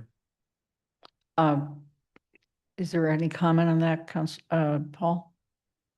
I agree with that. I'm sorry? I agree with that. Yes, thank you. Do we need to have it as a wording, or is it, are people comfortable with, right now it simply says conduct an assessment. The question was raised earlier by, I believe by Anna, but by someone, whether that was internal or external. And she asked, I believe it was she asked for clarification. So I'm offering my clarification that it is an external. So would you like assessment. to insert the word after an external? That's what I would suggest, yes. Okay. And you made the amendment. I'm okay with that. And you're okay. So that's a friendly amendment. So right there, you're going to put in external assessment. Okay. There is a complex motion in front of us. It includes eliminating the top goal under community health and safety and social justice and amending the conduct an external assessment to include external and including hours of operation. Are there any questions or comments on that? Then let's move that vote. And we start with Councillor Haneke. Aye. Bob Hegner, Yes. Councillor Lord, Aye. Pam Rooney. Yes. Did you say no? Thank you. Councillor Ryan, Aye. Kathy Shane, Yes. Andy Steinberg, Aye. Jennifer Taub, Yes. Councillor Walker, Yes. Pat DeAngelis is now absent. Anna Devlin Gothier, Aye. Councillor Ette, Aye. and Lynn Griesmer is an aye. It passes 12 in favor, 1 absent. Anna, are there any others here that you would like to speak to? Yes. The last one that garnered comment was the complete the review of public safety protocols consistent with the council's November 14th, 2022 votes. And this feels like there's a lack of clarity. What Paul and I were discussing is who is reviewing these? Is it Paul? APD does an internal review of their policies every year. And so I think the question here was, what does meeting this action item look like? What is completion of this? Who is doing that review? And yeah, what does completion look like? And I posed that question to the council. Councillor Ryan, did you hear it? Well, my instinct would be to remove it, since I don't think we have an answer to that question, but maybe somebody has an answer to that question. Who's going to do the review? The police department already does an internal review, and I assume that's available to the public. Are we asking the town manager to do a review? So your motion is to remove that? I would make that motion. Fine. I make the motion and I'll seek a second. Okay. Dies for lack of a second. Kathy Shane.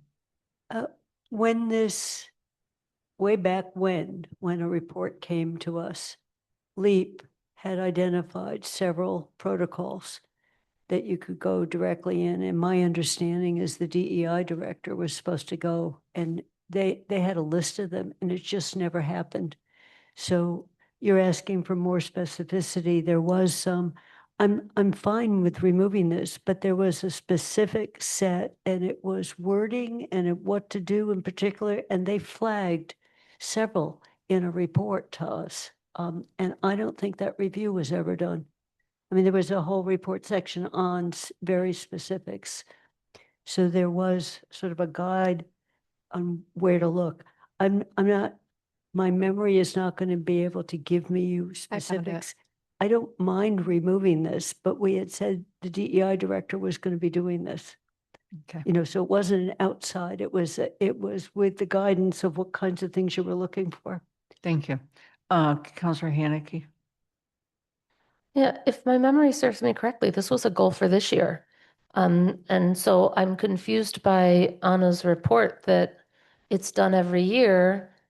And so we don't need it anymore when I think the manager, and I'm still working on pulling up his own self-evaluation, reported that it wasn't done. So I could be wrong on that report. So, because I haven't, it's been a while.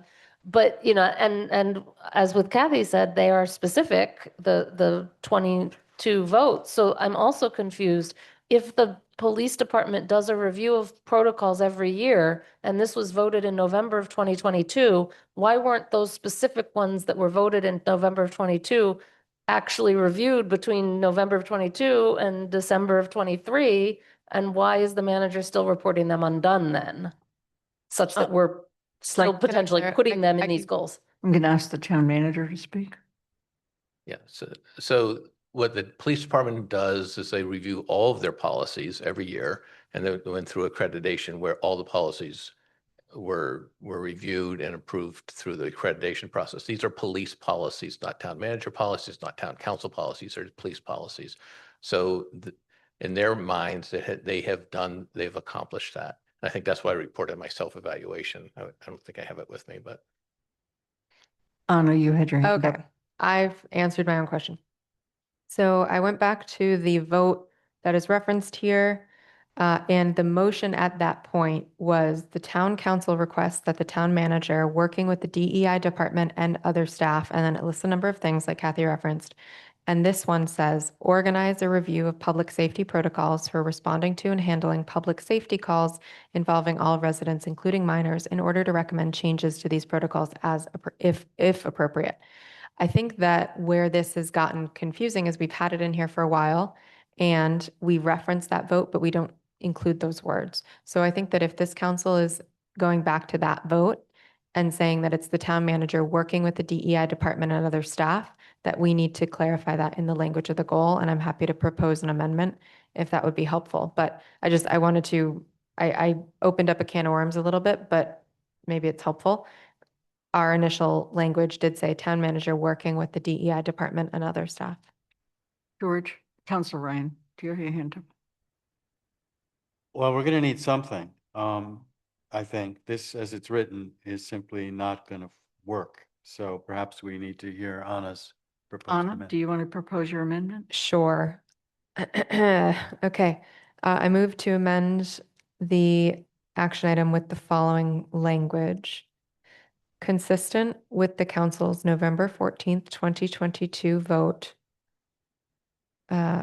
work with the DEI department and other staff to organize a review of public safety protocols for responding to and handling public safety calls involving all residents, including minors, in order to recommend changes to these protocols if appropriate.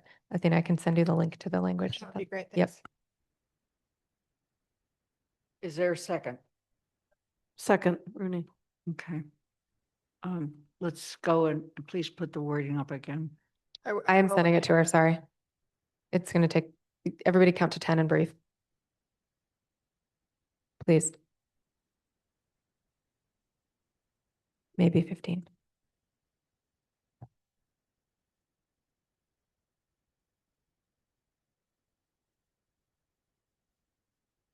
While you're doing that, I just want to do a time check. We're already past 10 o'clock. We do have to do an executive session tonight, and we still have half these goals to go. Do we want to stay with this or not? Yes. Kathy? Is there any way, I saw I know the next council meeting is the last one. Could we do the second half next time? Because I think it would feel more productive to me. I'm at a point where it's feeling like we're only halfway through and not quite halfway through. That's why I did the time check. So A point of information on that? Yes. There's always a possibility to move to postpone to the next to a date certain. If you're doing so, it might be best to only have the main motion on the floor instead of a motion to amend on the floor before you move to postpone. I'm not going to move. So an information to Kathy's question is you can always move to postpone an item even when there's a motion on the floor, but it might be best if you want to do that, to not do it while a motion to amend is on the floor, so Right. that what we come back to is the Right. main motion. So at this point, let's just stick with this motion. It's been made and seconded. It's now been placed up here on top. Is there any questions or comments? Counselor Ryan?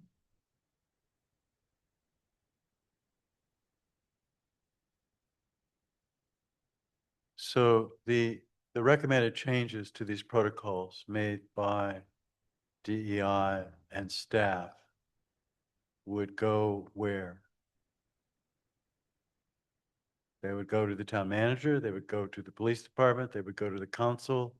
We've already been told that the police do a yearly review of protocols. Now we're going to have a potential series of proposed changes.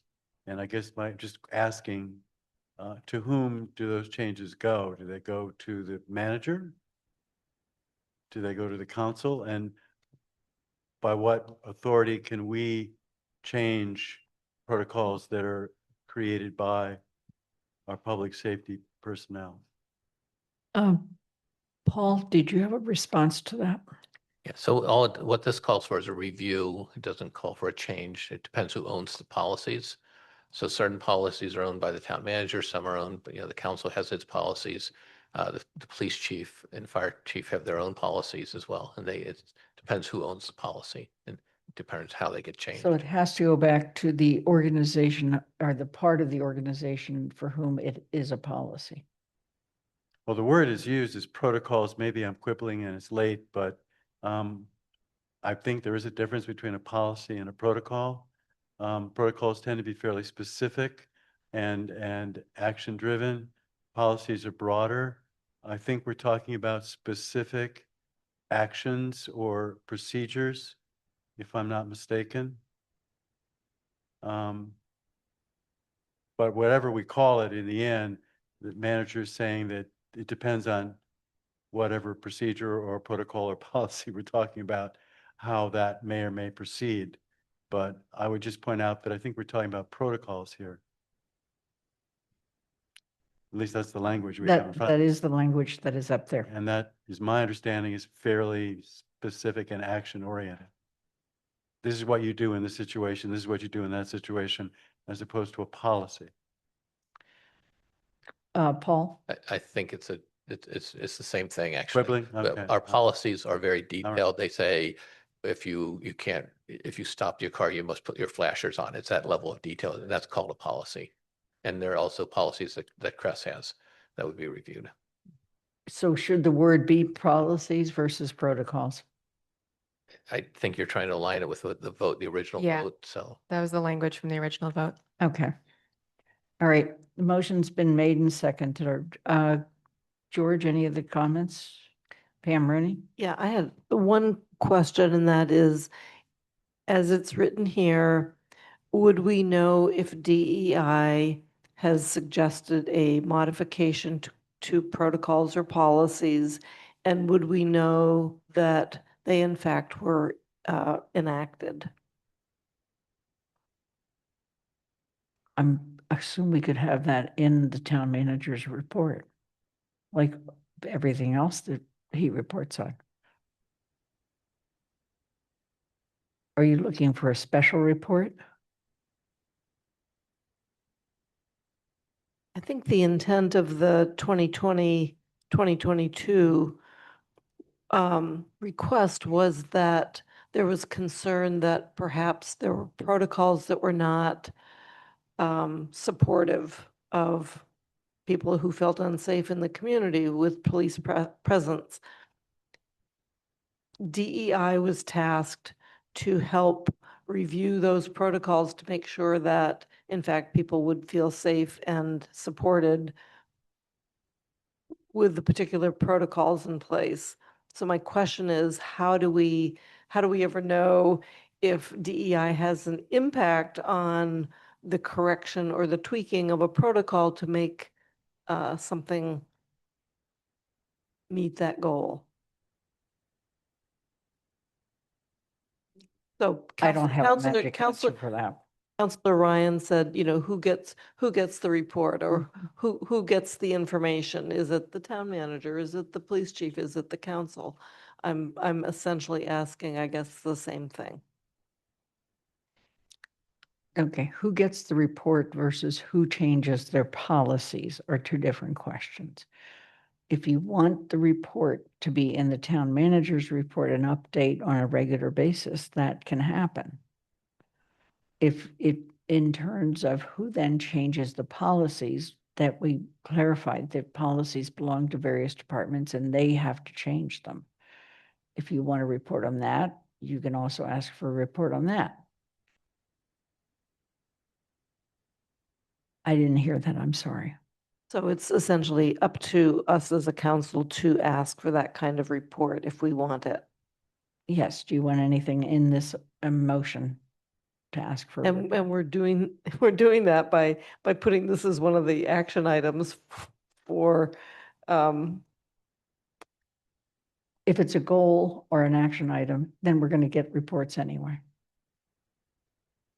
Councillor Haneke.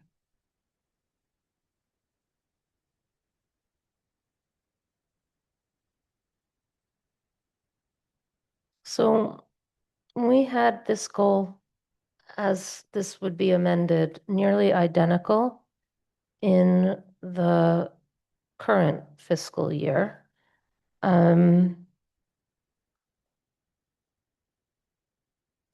counselors thought it was partially met. The manager in his own self-evaluation stated, quote, "The department reviewed responses to and handling of public safety calls involving all residents, including minors. Current actions to address this goal include the following," and I'm not going to read all of that because it was over a half a page of writing.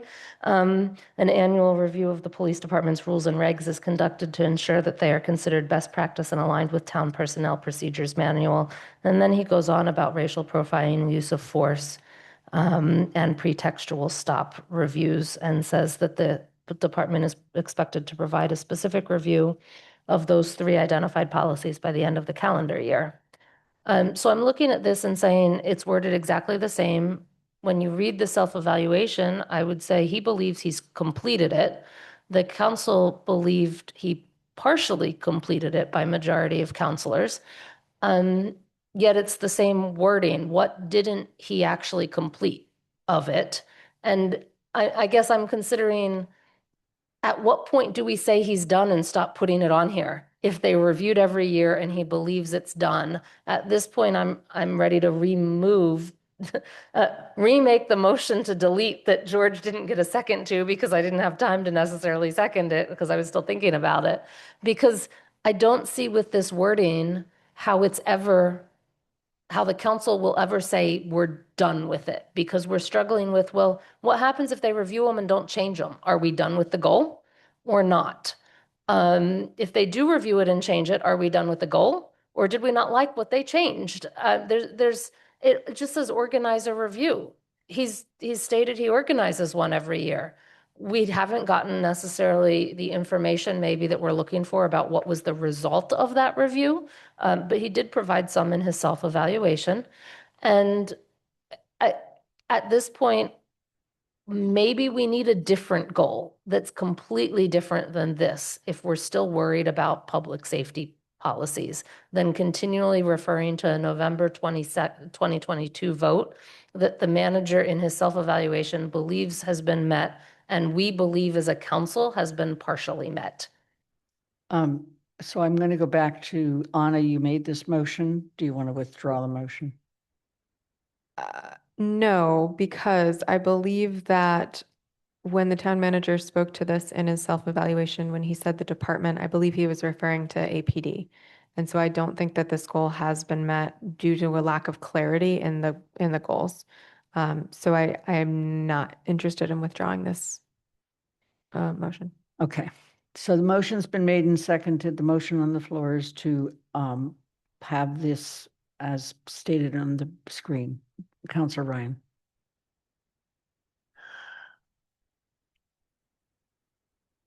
So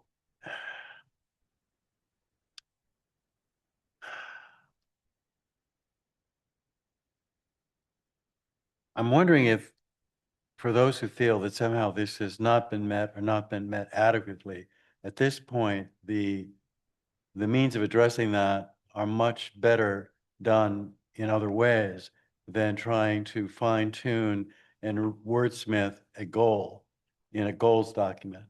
That if you feel that some things are not working the way they should, then specific items and specific requests and focused would work, as opposed to this, which is, as Councilor Haneke just said, is pretty much word for word what has been said before as a goal, which has been partially met, and the council and the manager thinks he has met or met fairly well. So at this point, I really do ask my colleagues who support this what they think is going to be any different this time, and that if they really feel that there are issues that are outstanding that haven't been dealt with, maybe they should focus on those issues and find a better way to address them than putting them into a goals document where we're probably going to get the same result again. Okay, motion's been made and seconded. Pam Rooney. I would like to keep this as amended. And I'm going to treat it as, I'd like to see this done every year. I like this process of review. And if in fact DEI is involved, that's great. And I think they should continue to review public safety protocols. So I'm happy to keep it here and have it right here. Kathy. Since I was the one who wanted to see whether we could move to next week, because I'm tired, but I'll make it an attempt to be articulate. I think what we don't have is a report of what changed that was along the lines of what the LEAP report identified as concerns. So what we really want is a report whether those things were changed. There was a list of very specific things that when I looked at them, I said, yeah, that would be worth thinking about changing. So I'm okay with this language too, but I think what we're saying is we don't know whether specific things were changed. So we're looking for more specificity when the town manager reports to us rather than we review them every year. So this language may be fine. I'm just saying that it's the rear end of it, that if I went back 4 years ago and said, have these been changed? Those would be the things I'd want to see. Okay, thank you, Councillor Walker. I think Kathy said most of what I was going to say, but I just also quickly wanted to reference the LEAP report and give a very quick example.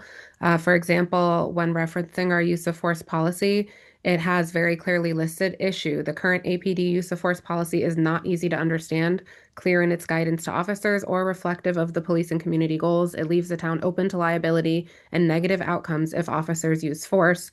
And then it states, we recommend the APD adopt an entirely new use of force policy. An example from another agency is provided, and regularly review the policy to ensure that it is applying modern and thoughtful policing best practices.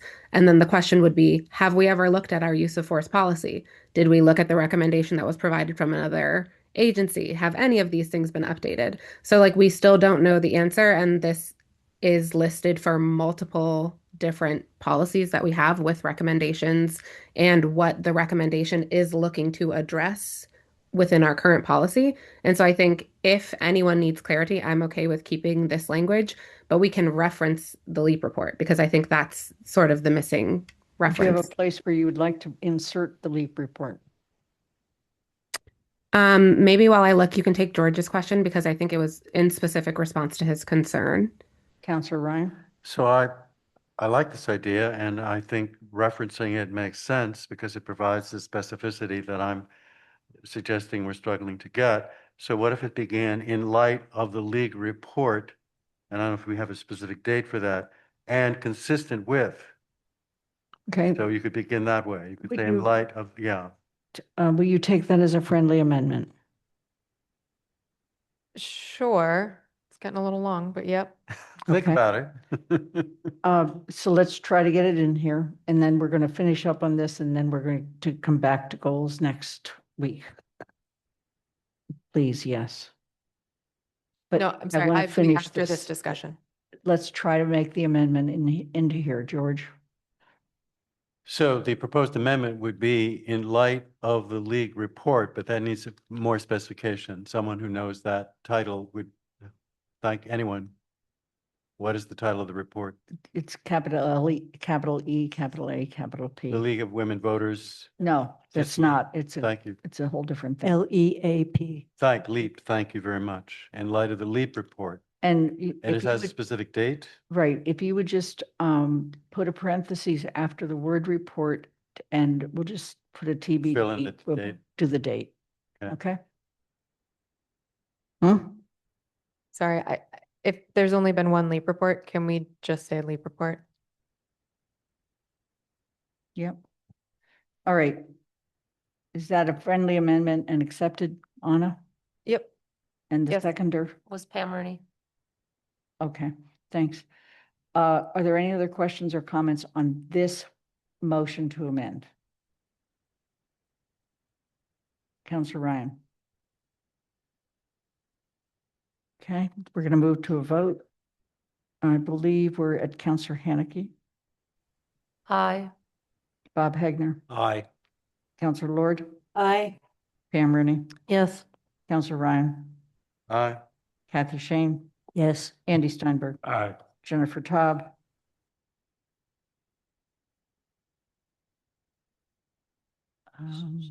She's maybe absent at this point. She's Counselor still connected. Walker? Would you come back? Huh? Counselor Walker, Yes. Pat DeAngelis, Absent. absent. Anna Devlin Gothier, Aye. I got it. Jennifer- Counselor Ette, Aye. Lynn Griesmer is an aye. I'm going to go back to Jennifer Taub. Yes. Okay, it's unanimous with 12 in favor and 1 absent. With the council's permission, I'm going to call on Anna and then we'll come back. Yeah. I just wanted to note, there's only one remaining action item that I had comments on, just for what it's worth. In the rest of the full document. All of the other ones, Paul did not have concerns about, so I understand that it's late and folks would like to continue on, but if we could get it done tonight, I would love to. Just there's only one left that has concerns, unless people had concerns of their own. Okay. Is there any objection to that? Let's look at the next set. There were no comments in the next set. There were 4 proposed by GOL and 4 accepted by GOL. In the next set, infrastructure management, the yellow one, we've got appoint DPW building committee and present a schematic design, present a multi-year plan for the council for how to address the significant backlog of road and sidewalk repairs. I'm skipping the one that has concerns. Work with the TPC will remove the words if approved. DPW schools and police chief to develop an interim plan for managing traffic, bring to the council a plan for how to develop the South Amherst School, create a charge for and appoint the fire station building committee, assess the current condition of the wastewater treatment plant and associated infrastructure. Those Okay. all were okay. And so under the very last one, under infrastructure management, maintenance and land stewardship, please remove in parentheses the word if approved. Yep. So then the one Can we that also get rid of the space? And yes, thank Yes, you. that. And then the space where it says schools open, school opens, there's another parenthesis and there's a space. Yep. Thank you. So the remaining action item was develop a plan for maintenance/repair of all town-owned buildings, along with an estimate of associated costs each year in the future. GOL discussed this and this came up with Paul. This is a massive, massive undertaking. We're talking about a plan for maintenance and repair of all town-owned buildings. That is that's a huge job. And one of the things that GOL discussed was, how is this different from JCPC's 5-year plan? And is this a good use of staff time? How does the council, and Paul and I talked about how is the council planning to use this? What Paul suggested is maybe it would be better to give a status report on municipal assets with their current condition. And so that would be my motion to amend, and I'm happy to make that as a counselor. But essentially, just to note that this action item, as stated, is a large request and already overlaps with what we do get, which is the JCPC 5-year plan. So if we changed it to creating a status report, we Please can look at those Please things. state your thing as an amendment. Seek a second. All right, I move to amend this action item by replacing it with the present. The develop a plan. It's the one above, way above. There we go. Yep, so it would instead read, present to the council a status report of all town-owned buildings, including current condition by October 1st, 2026. Second. And we're going to delete the other part. Okay, any questions or comments, Councillor Haneke? Not on this. Okay, Kathy Shane? I don't, I assume people are aware of it, but in the JCP report, there is at the end of the report, an assessment of the condition of every building rated already. So are we talking about something more? As I said, I agree with you, Anna. I would have just deleted the whole thing. I think it's way too big a thing, but it seems to me that we already get that information. So I'm That's questioning. very useful information. It So- really is right at the end. It's good, excellent, really bad, Okay, needs to be torn down. so Anna, we're just going to move to delete. I'm comfortable with changing my amendment to deleting this. Okay, so get rid of the change. We're going to move to delete, and as a person seconded, I agree. Any questions or comments? Councillor Haneke, no. Yeah, Kathy Shane, nothing more. Is there any other, so let's do a vote on this one. This is to delete the maintenance and repair. Bob Hegner, Aye. Councillor Lord, Aye. Pam Rooney, Yes. Councillor Ryan, Aye. Kathy Shane, Yes, Andy Steinberg, Aye. Jennifer Taub, Yes. Councillor Walker, Yes. Anna Devlin Gothier, Aye. Councillor Ette, Aye. Lynn Griesmer is an aye, Councillor Haneke. Aye. It's unanimous with one absent. Councillor Haneke?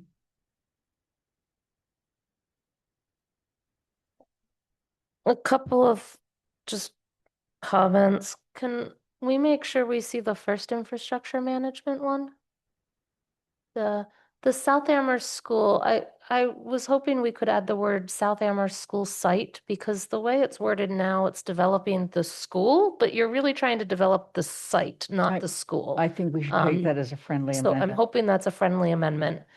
And then on the, can we move on to town council? You're done with your comments on it, right? So under the town council, community and strategic relationships, the fourth bullet, the fourth action item. Yes. I wanted more explanation of what the goal or what the intent, plan, hope is for the one that says shift the burden of emergency response from the town to these institutions.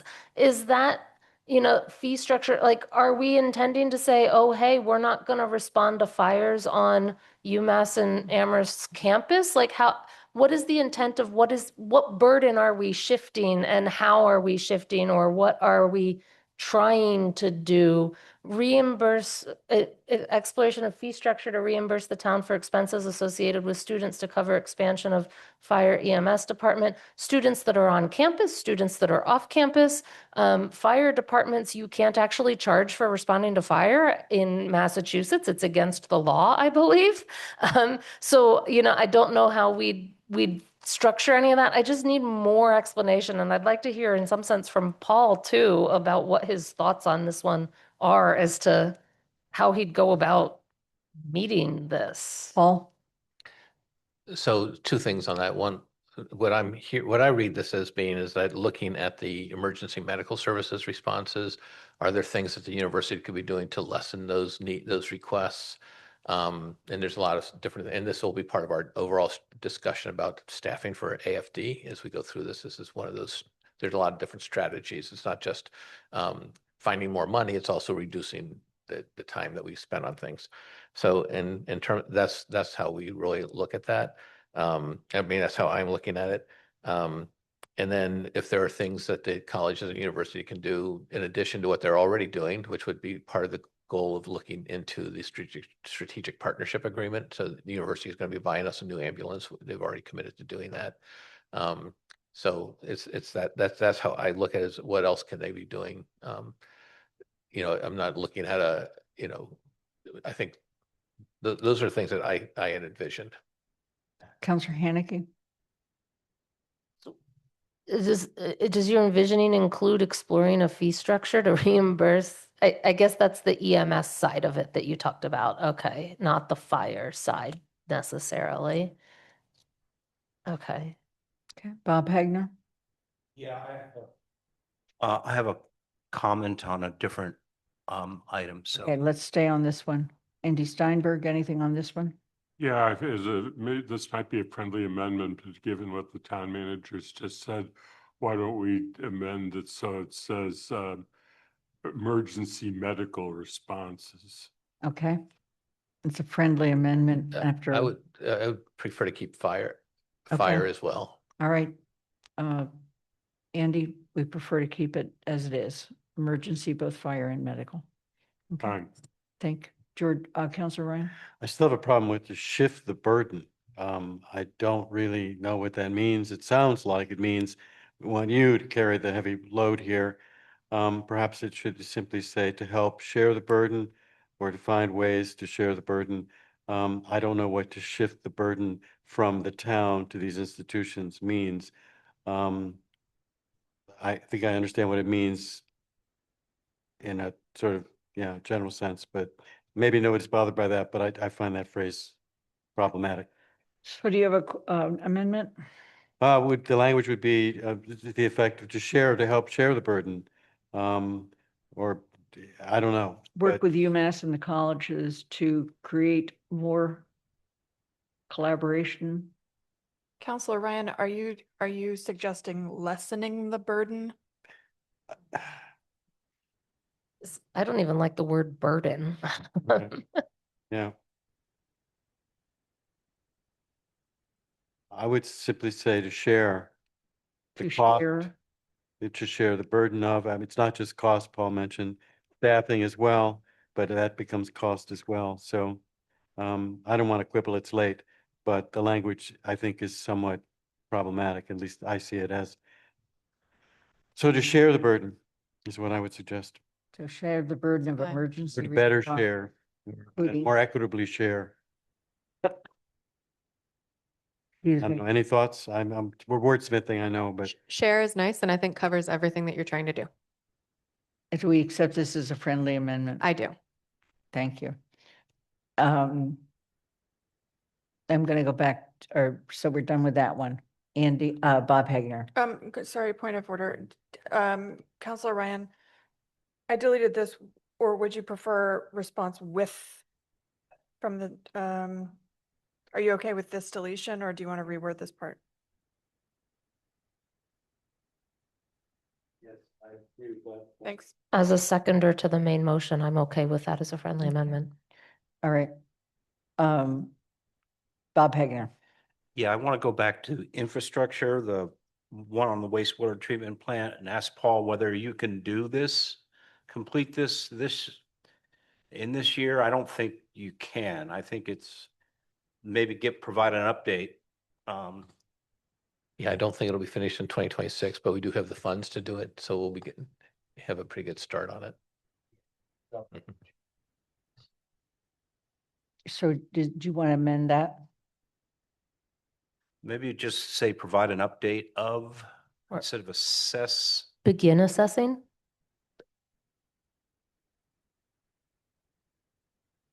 Assess, but I mean, it's not to be done.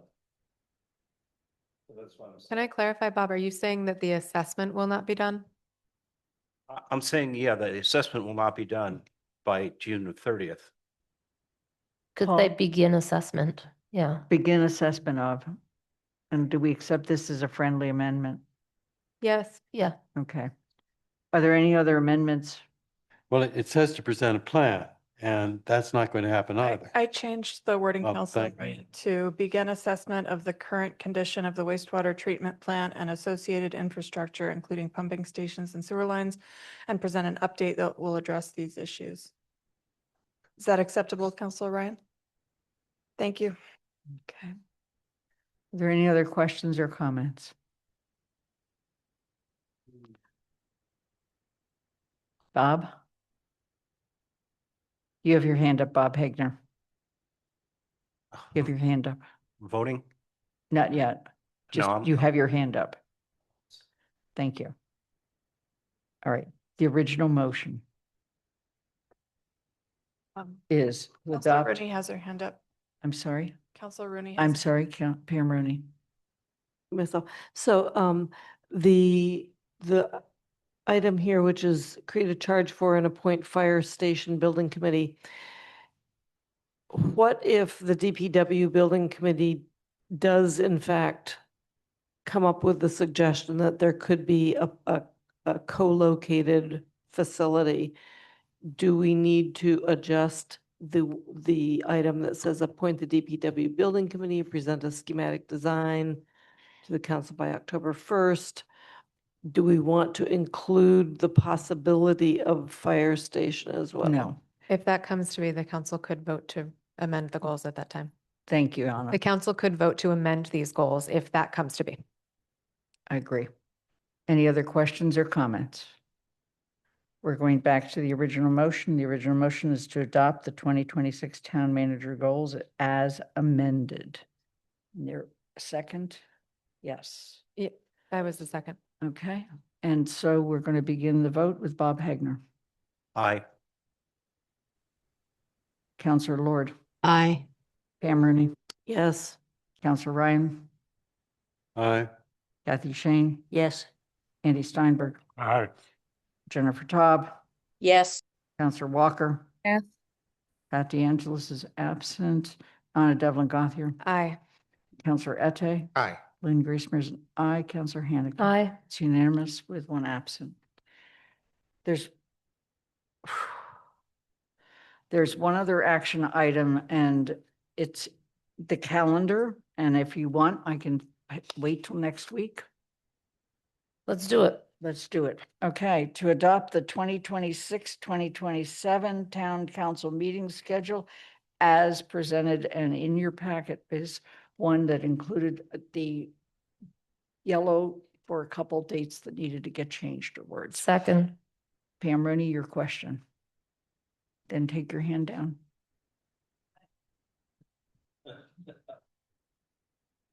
Thank you. Okay, are there any other questions or comments? Seeing none, I'm going to move to a vote. Counselor Lord. Aye. Pam Rooney. Yes. Counselor Ryan. Aye. Kathy Shane. Yes. Andy Steinberg. Abstain. Okay. Jennifer Taub. Yes. Counselor Walker. Yes.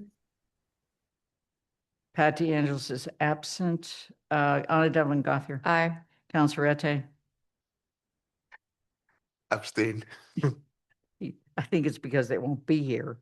Lynn Griesmer is an aye. Counselor Haneke. Aye. And Bob Hagner. Abstain. All right.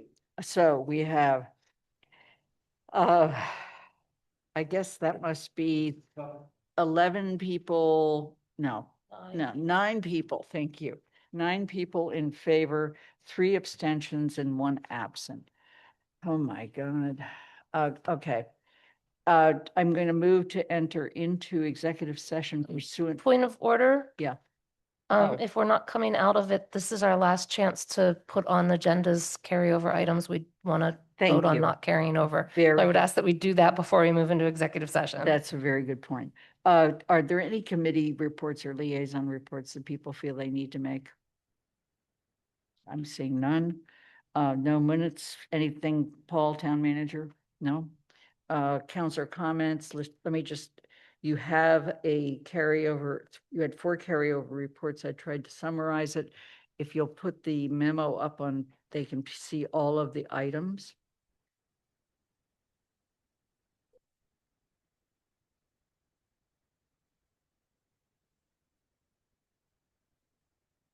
And the only item that I know has been requested is that we not fill the charter committee appointment.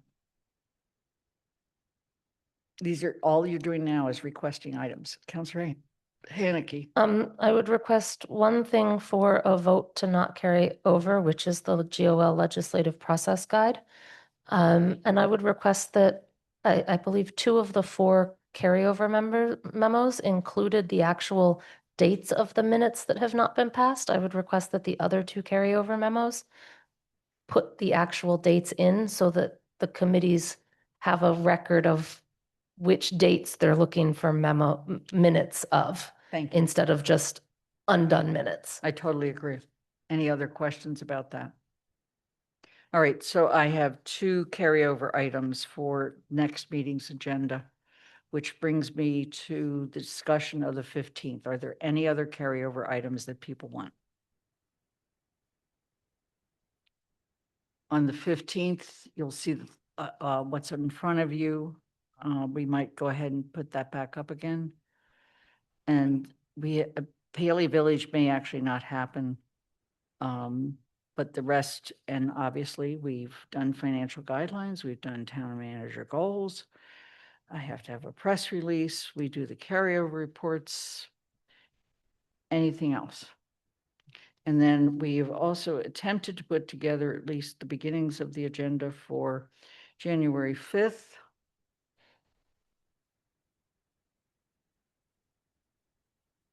So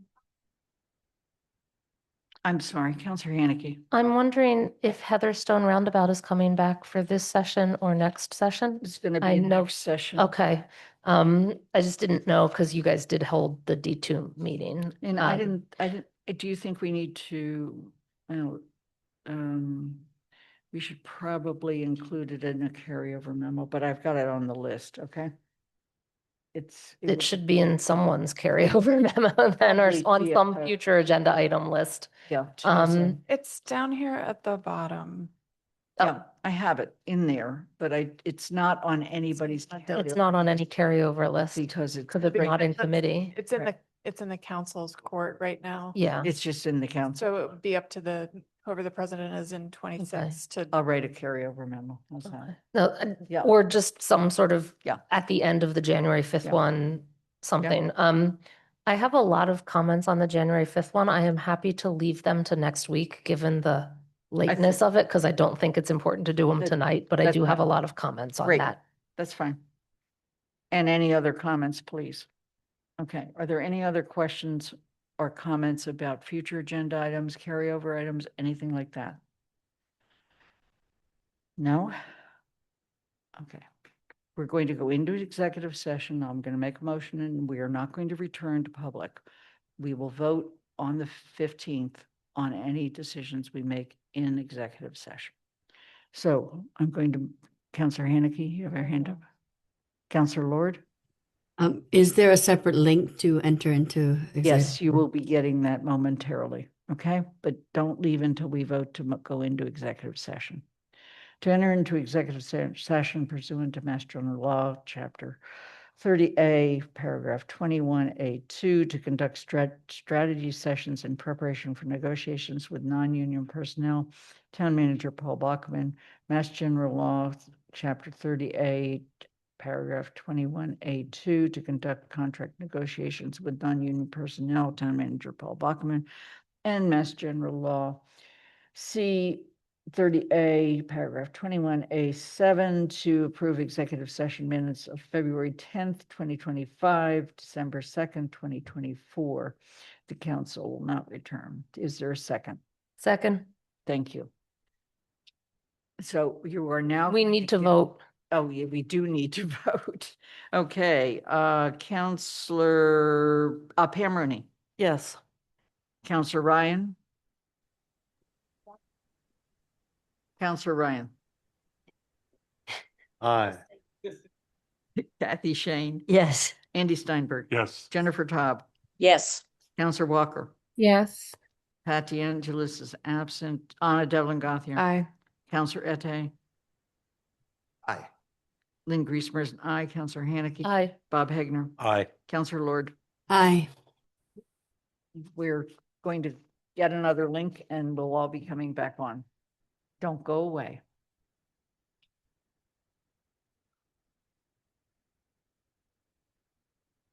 Paul, don't go